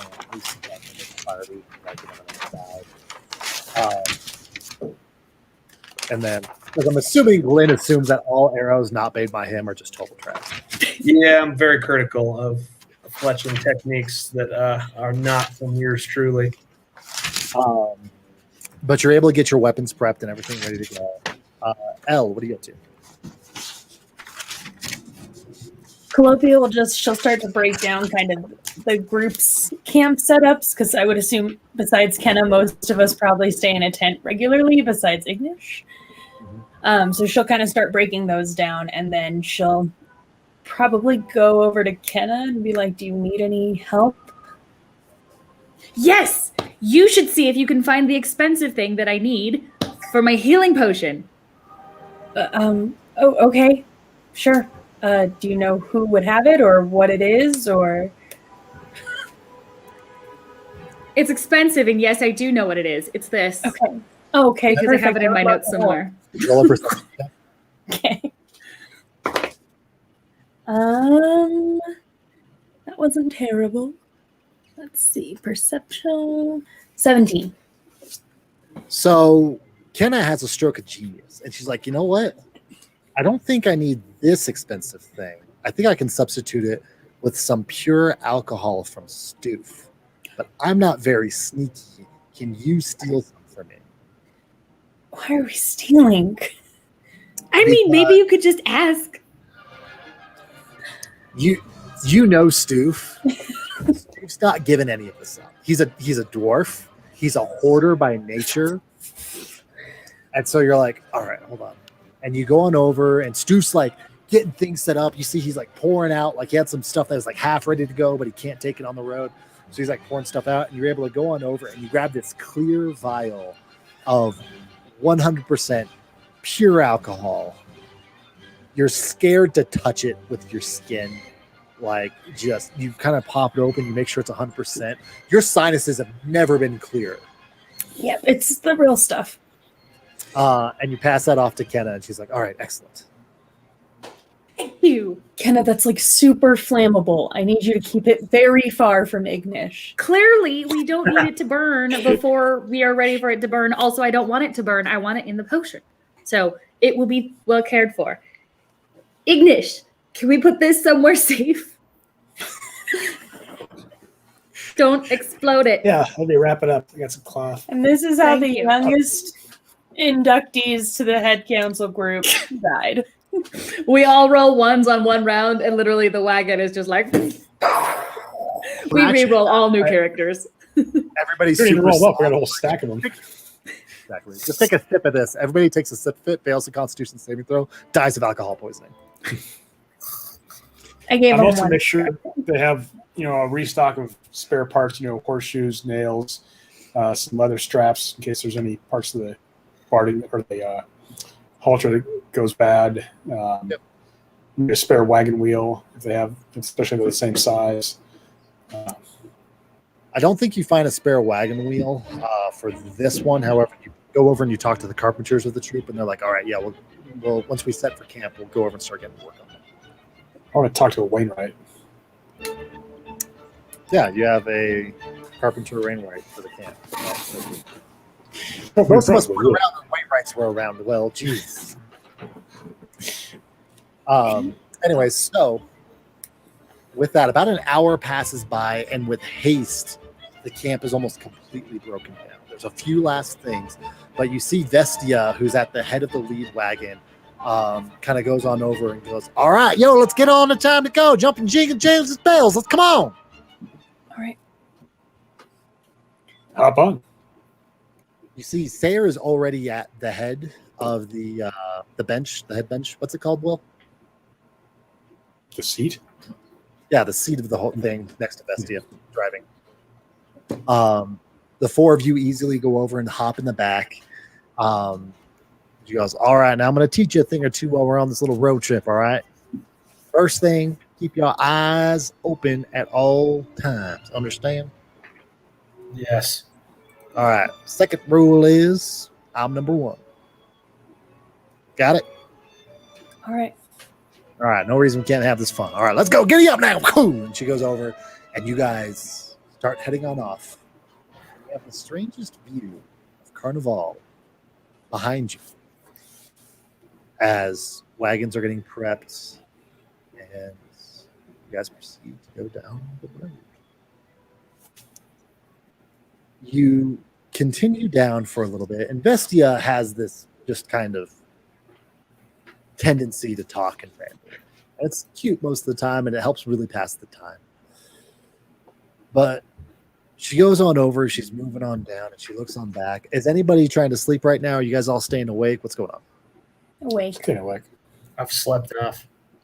I'm very excited to be on the move. All right. All right, how y'all doing back there? Fine. Good. Great. The rattling is painful, but fine. Yeah, it's going to keep on going that way, but you let me know if you want to walk. You guys are going at a slow enough pace that you could get out and easily walk. I think I'll do that, yes. And you're able, it takes you a little bit, but your joints start to warm up. They click a lot, but it does feel good to be kind of up and moving around. She goes, all right, folks, so as we're kind of moving about here and whatnot, things that you want to be looking out for are natural choke points for bandits. So generally smart bandits, the ones who are successful at it, find a natural choke point, whether or not it be a bend in the road or a bottleneck. So that way they can go on over and catch people's off guards. Bridges are places where we want to be extra careful, and we want to make sure that there's no banditry possible for the rest of the folks who are behind us, all right? Remember, we're the sacrificial lamb, as it were. So we make sure that we clear the road for them as we move through, all right? Right. Aside from that, other things that can be very important. Glenn, I'm sure this is going to come very natural to you. You see sources of food. You see places where you think there's game nearby. You see good foraging areas. Those are things you want to make sure to call out, all right? Now, we're going to make a decision based off of all the different factors that are going on around here as far as whether or not we're going to stop or not. We may need to just hightail it and go. We may need to stop and see if we can get what we get. Now, that doesn't necessarily mean that we're going to be foraging, but that doesn't mean that we can't stop for a second, rest the horses, let them get some food, water, wait for the rest of them to catch up, and let them know, hey, this might be a good place for y'all to go on over and try and check out for some food, okay? Make sense? Mm-hmm. Yes. Right. Again, all of those are decisions that we just kind of make as we move through this, all right? Right. So, hey, Calopia, dear, you doing all right? Yeah, I'm good. Just kind of shocked. It's new, right? Yeah. Why are you shocked, Calopia? We were pretty close to getting fired yesterday, and now we're not. But we weren't. We didn't know that we weren't. But we weren't. Hey, Kenna, do you have like a headband, or it's been a while since I've cut my hair, and I think it could help. You looking for like a off there, darling? Huh? Yeah. Looking for like a stuff? Yeah, I got one of those. She goes on over and she kind of hands the reins over to Sayer, who's just kind of been quiet this whole time. I could cut your hair, Calopia. Maybe when we stop. Okay. Vestia does pull out this beautiful multicolored headscarf that she goes on over and she kind of hands to you. She goes, there you go, darling. Thanks. Also, ladies, remember, always keep your hair pinned back. You don't want that obstructing your field of vision. Do we have to? It's a good idea. I'm just telling you right now from experience. That's why I keep mine cut short. I could help you put it up if you want. Okay. She kind of goes over and will help Kenna like braid bun it up. I don't like this. It's giving me a headache. Don't Get worry, babe. used to it. Let's do it. What? Oh, I said you get used to it. The headache? Yeah. Yeah. You guys continue down the road for probably about another hour or two, sharing stories.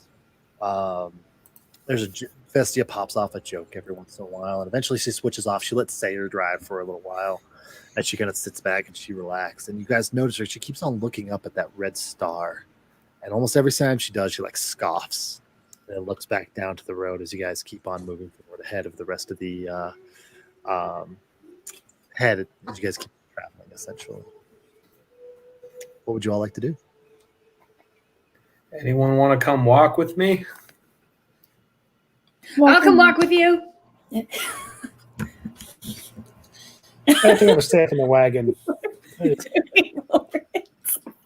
And I would walk 500 miles, and I would walk 500 more. I have some stuff to proclaim. What are you proclaiming? Nothing. Why would you say that? You need to learn to talk about your feelings better. Excuse me? You and Dad both. I talk about my feelings all the time, I'll have you know. Do you, though? When? Yes, I do. I just am usually feeling tired or angry. Okay, well, we should explore a bigger variety of emotions. What are you feeling right now? Right now, Mm-hmm.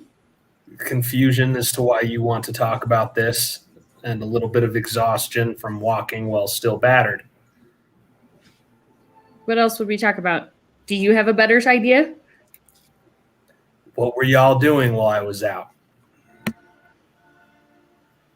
There was a bear, Another one. and we fought the bear. Was this one drunk or sober?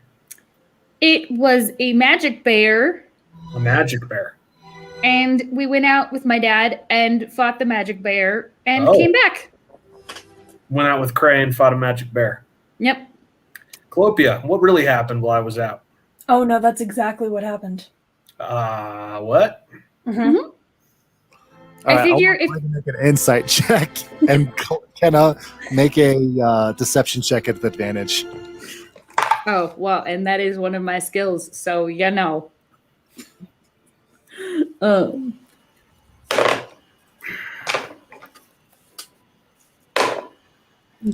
freaking Her girlfriend. your dice gave me a 1 again. 9. Yeah, that's a soft 15. Yeah, so you're confirmed. Yeah, all right. I'll let that go. For the best, really. What is it with this? What is it with this troop and bears? I tell you what. I'm sorry I couldn't be around to see that on account of my stoved-in skull, but it sounds like that would have been quite the hunt. It was. It's good to see Cray feeling better. He was less frosty. You should ask him about his feelings too. He's bad at talking about them. Cray and I don't talk about our feelings together, Kenna. But you should, because you mutually don't really have a good in touch with them. I'm pretty sure that's not the language we speak, but that was a nice attempt. Pretty sure you're not with what in touch with them. Okay. I'm No. tired.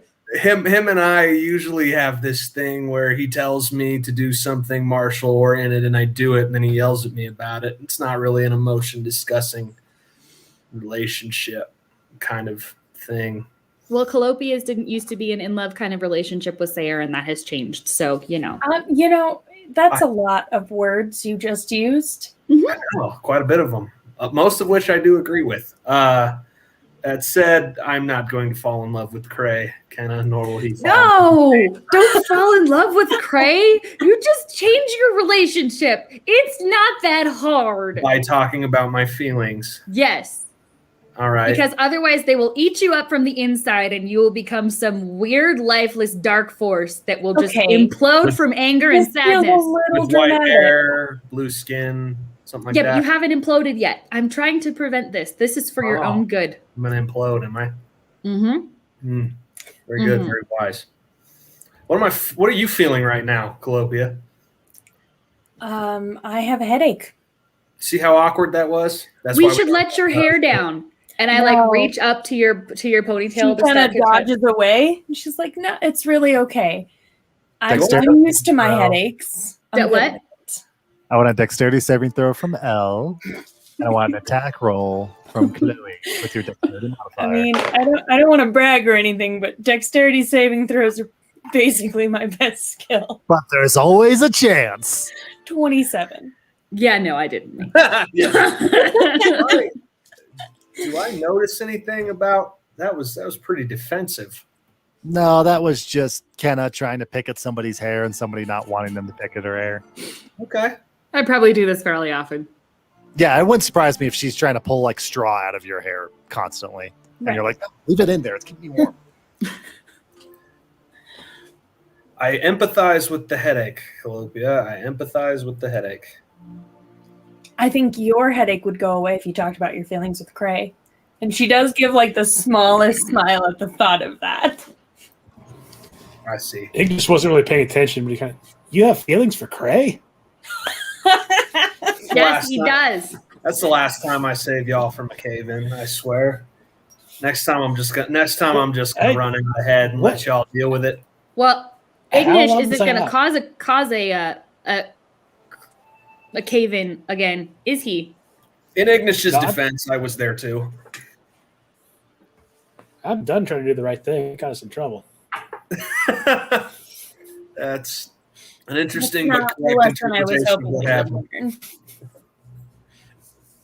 Oh man! So magic bears and feelings. And I'm glad I was sleeping. Oh, I have a boyfriend. But he almost had his heart broken, didn't he, Kenna? He literally would not stop blubbering about the date. Well, that wasn't my fault. I didn't know there was going to be a magical bear in the woods. Ladies, how come every time it's about talk about your feelings, we never talk about your feelings for other people? How about that? I just told you. She's talking about her feelings just fine. Also, I'm feeling frustrated with Kenna? Oh, you got your eye on a bow there, darling? No. Yes. Kenna, you were talking about Rezer, who sings, right? He does. He sings one song. Just the one. That's what he said. Just the one, huh? What song? Yep. It was a very cute song about adventures and. Well, this sounds like a romance written in the stars itself. I mean, he wrote it on paper. Did you now? No, I didn't. He did. Why are you being obtuse? Because it's amusing watching you flail. There, I'm talking about my feelings. He kind of has you in a checkmate there. I know. Hey, Sarah needs to switch on up. Hey, Kennedy, you want to come on up here? Sure. And I'll clamber up. Colopia. Yeah. I grab on tight to the wagon before Kenna takes control of the reins. All I can picture is that scene in The Little Mermaid when she gets to drive. I'm not that bad with animals. I think I probably have the second highest score to Glenn.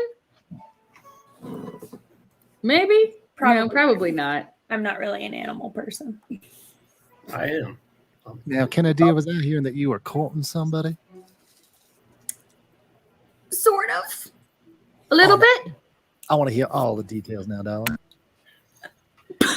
Well, okay. So it started when we asked him if he could help. Actually, I think it started when he came over and started talking to me.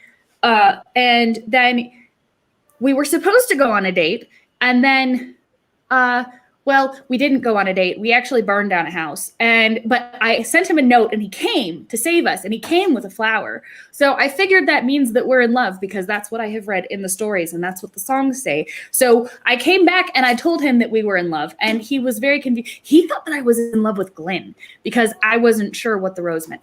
But then he thought that it was fine. So then we were supposed to have another date, but then I had to go off and fight a bear with Craig. He thought, what? What? Hey, hush there, back there. I'm talking to Kenna. You mind your own business. Watch the rear. I heard my name. Yeah, you're gonna hear it again too on the other side of a firebolt. You don't keep your voice down. Chill out. Keep on talking. But yeah, so I almost stood him up for the second date, which I felt very bad about. But how was I supposed to know there was going to be a magic bear that I had to fight in the woods? I don't think you can plan those things. And I don't have any sort of fortune telling, foreseeing gifts like so many other people do. So I don't know. Maybe I should have left a note. I think I might need like a homing pigeon. Do we have homing pigeons? I should just get a homing pigeon and it can stay with me. And then I can send it back to camp anytime my plans suddenly change without me knowing it. That makes sense. Now, I got a quick question for you, darling. You said you thought you were in love because you read a book about it and that said that you were in love. But what's your heart saying? I need to get to know him better because I've actually only talked to him 3 times. Okay. But he's a very nice person, and he kissed me, and it was nice. That's totally fine, darling. There are lots of boys out there that are very nice, but you're not in love with them. You know what I mean? So all I'm saying is you'll know when you are ready. Not based off some book or something like that. You know what I'm talking about, darling? I don't. Okay. So you're just talking about what your heart told you. Heart told you that you need to get to know him a little bit better. So that's what you should be listening to. Not something that you read in some book, dear. Mm.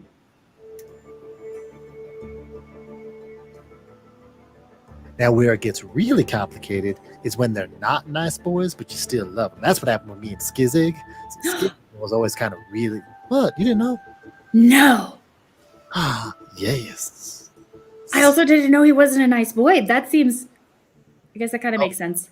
Skizig used to be... You got to understand. People judge Skizig based off of what he looks like because that scar that he got on his face. But I saw through that to what he actually is. He is one of the most kindest, gentlest people you will ever meet, darling. Shocker. But then you broke up? No, we're still together. We're married, baby. And she hauls Oh, that's right. Sorry. And then you broke up? No, sorry. Ignore that. That is Chloe not remembering how everybody's connected in the cast. Now, listen, I'm telling you this, all right? You take some time to get to know him, all right? You look at his work ethic. You look at the way he interacts with other people. And once you know him, you will know. Because, you know? No, but I guess I'll figure it out. Yes, you will, darling. I'm just telling you right now. You don't rush into anything, all right? Okay. But that's not what the songs say. And the songs are so nice. The songs are very nice, but they're songs, darling. Bards lie all the time. I don't lie. I'm not saying that you I might exaggerate occasionally. And it's fine when you're entertaining other people. It's what they say. It's you, wait for it, sell the news, buy the truth. Okay. All Okay. right? Now listen, you're going to be just fine, all right? Towards the I'm rear. not worried. Towards the rear, Sayer kind of gets on out. He's kind of walking and stretching his legs, and he kind of goes back, and he kind of slows down to a point where he catches up with Calopia. He goes, hey, what have we talked for a second? Yeah, of course. And he kind of jumps In space. and he kind of gets like just off the side of the road, so you know, just give him a little bit. He goes, hey, I just want to apologize for being kind of distant. We went through some stuff. I'm not mad about it. I just want you to know that nothing the way that I have felt has changed. I'm just still processing everything. Sarah, I get it. Stuff has been changing really quick, and if stuff did change for you, I wouldn't be mad about it. I mean, it didn't change for me, but like if it changed for you, I would get it.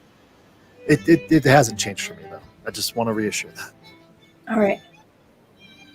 Are you okay? I mean, the whole thing with Mother Sylvansa and that drow dude and everything that's kind of gone down, are you good?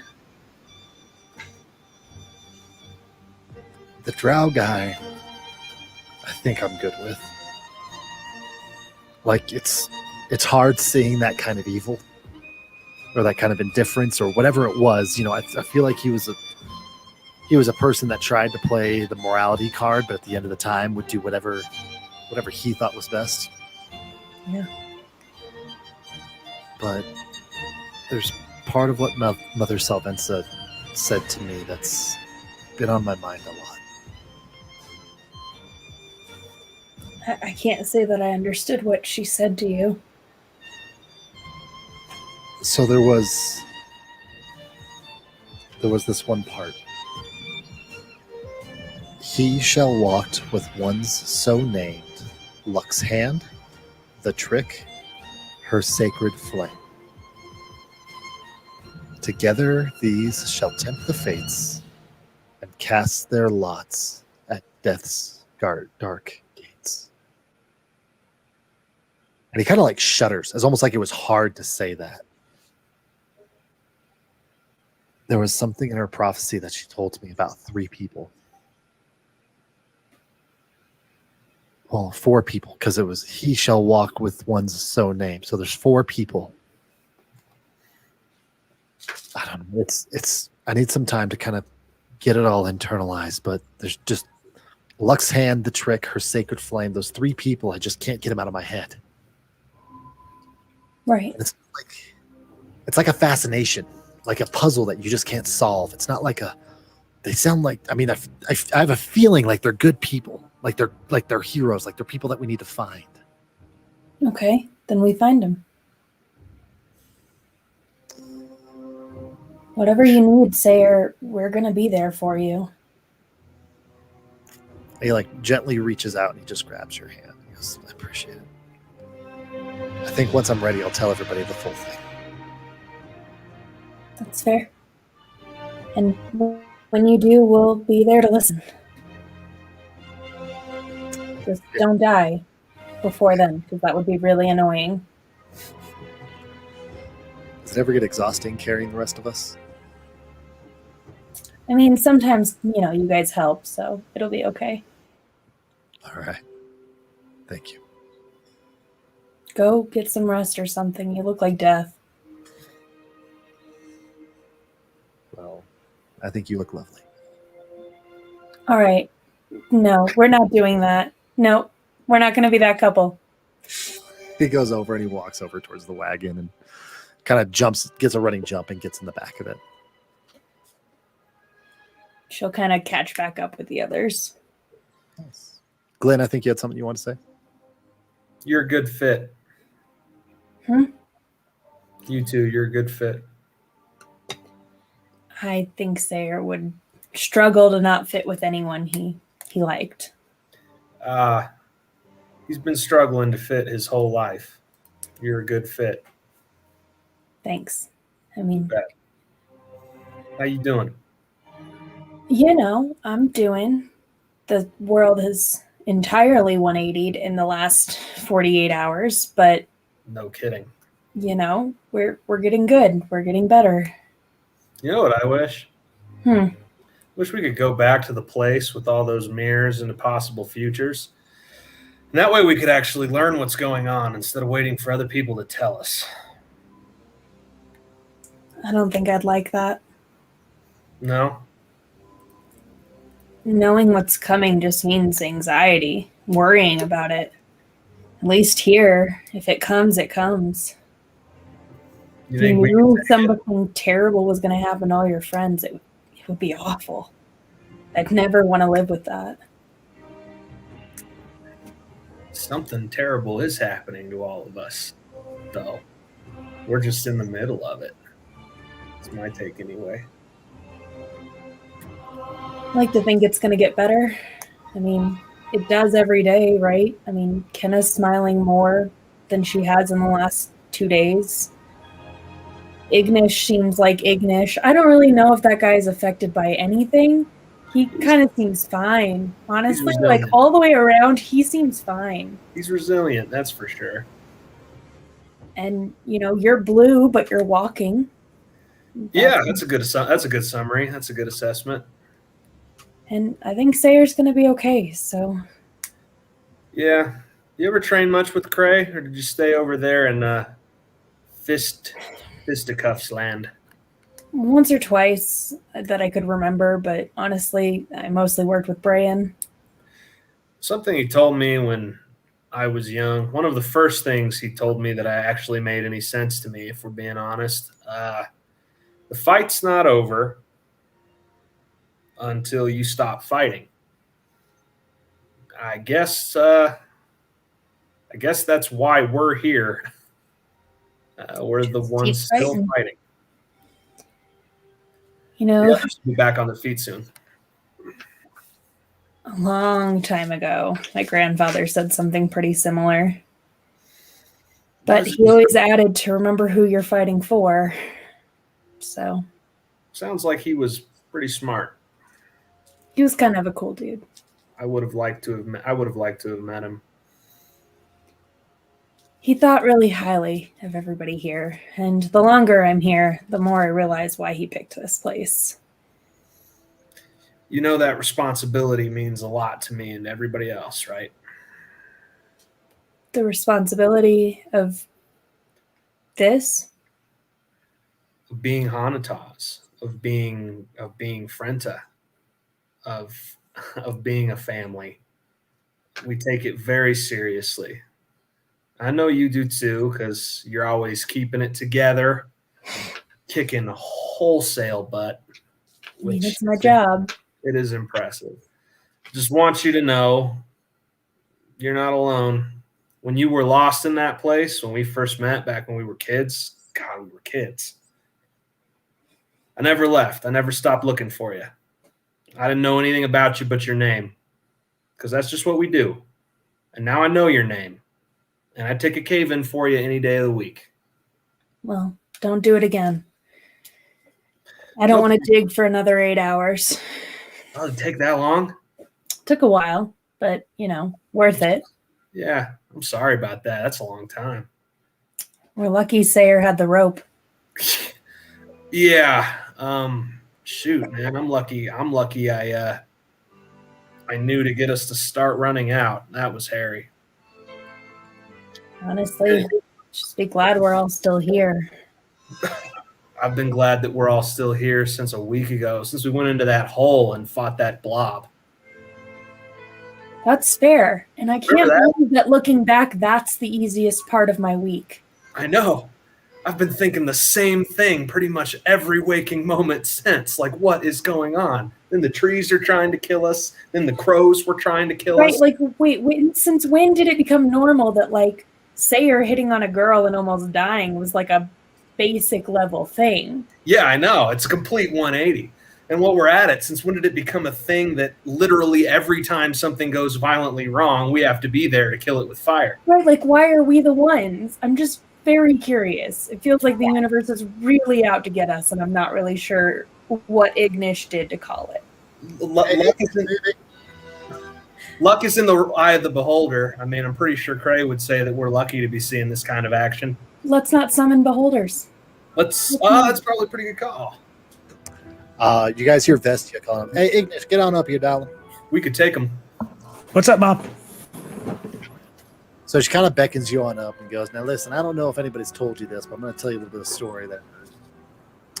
And she points up to the red star that's been rising out. She's talking loud enough that all of you can hear you. Now, it dawned on me that probably nobody actually sat you down to talk about this, so I figure I'll go ahead and do it now since we've got some time. Now, that star up there, that's called the Zaragast. Now, the Zaragast is a most evil of portents, and even Mother doesn't wish to speak of it, though we have asked her about it more than once since it came forth. Now, I'm hoping we can learn more about it once we get to Prondador, figure out whatever Mother Salvancias wants for us down there. But some says it heralds the end of days and the emergence of an abomination to the Hanatas people. It says that one day, maybe, a male will be given the sight. It's going to be called the Mugda in our speech. And it's said that with this abomination comes the end of all days.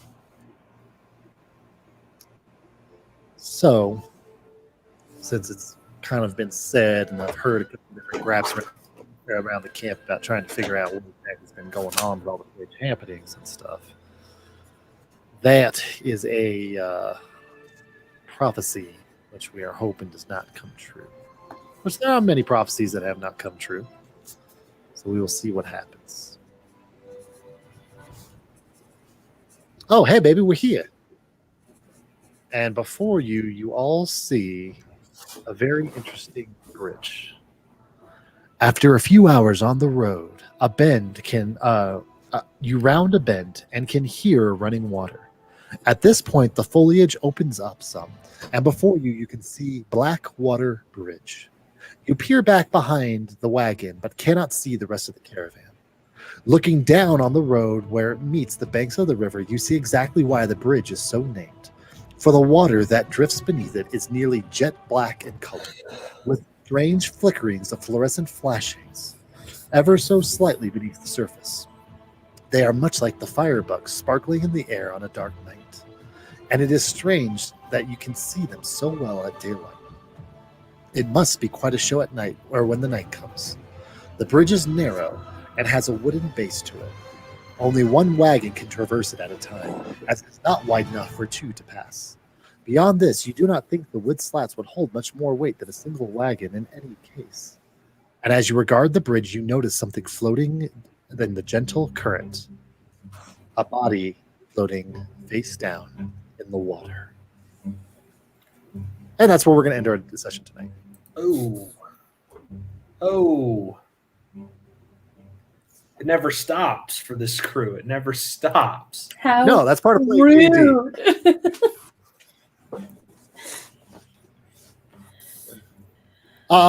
Still muted. Glenn and Ignish, if you all wanted to level yourselves up to level 4, that'd be appropriate. Oh, yes. The ladies already leveled up last session. Unfortunately, they didn't use any of their super cool abilities. Yes, I would like to level up. Do I need to tell you what feat I'm taking, or can you just do you know? Is it lucky?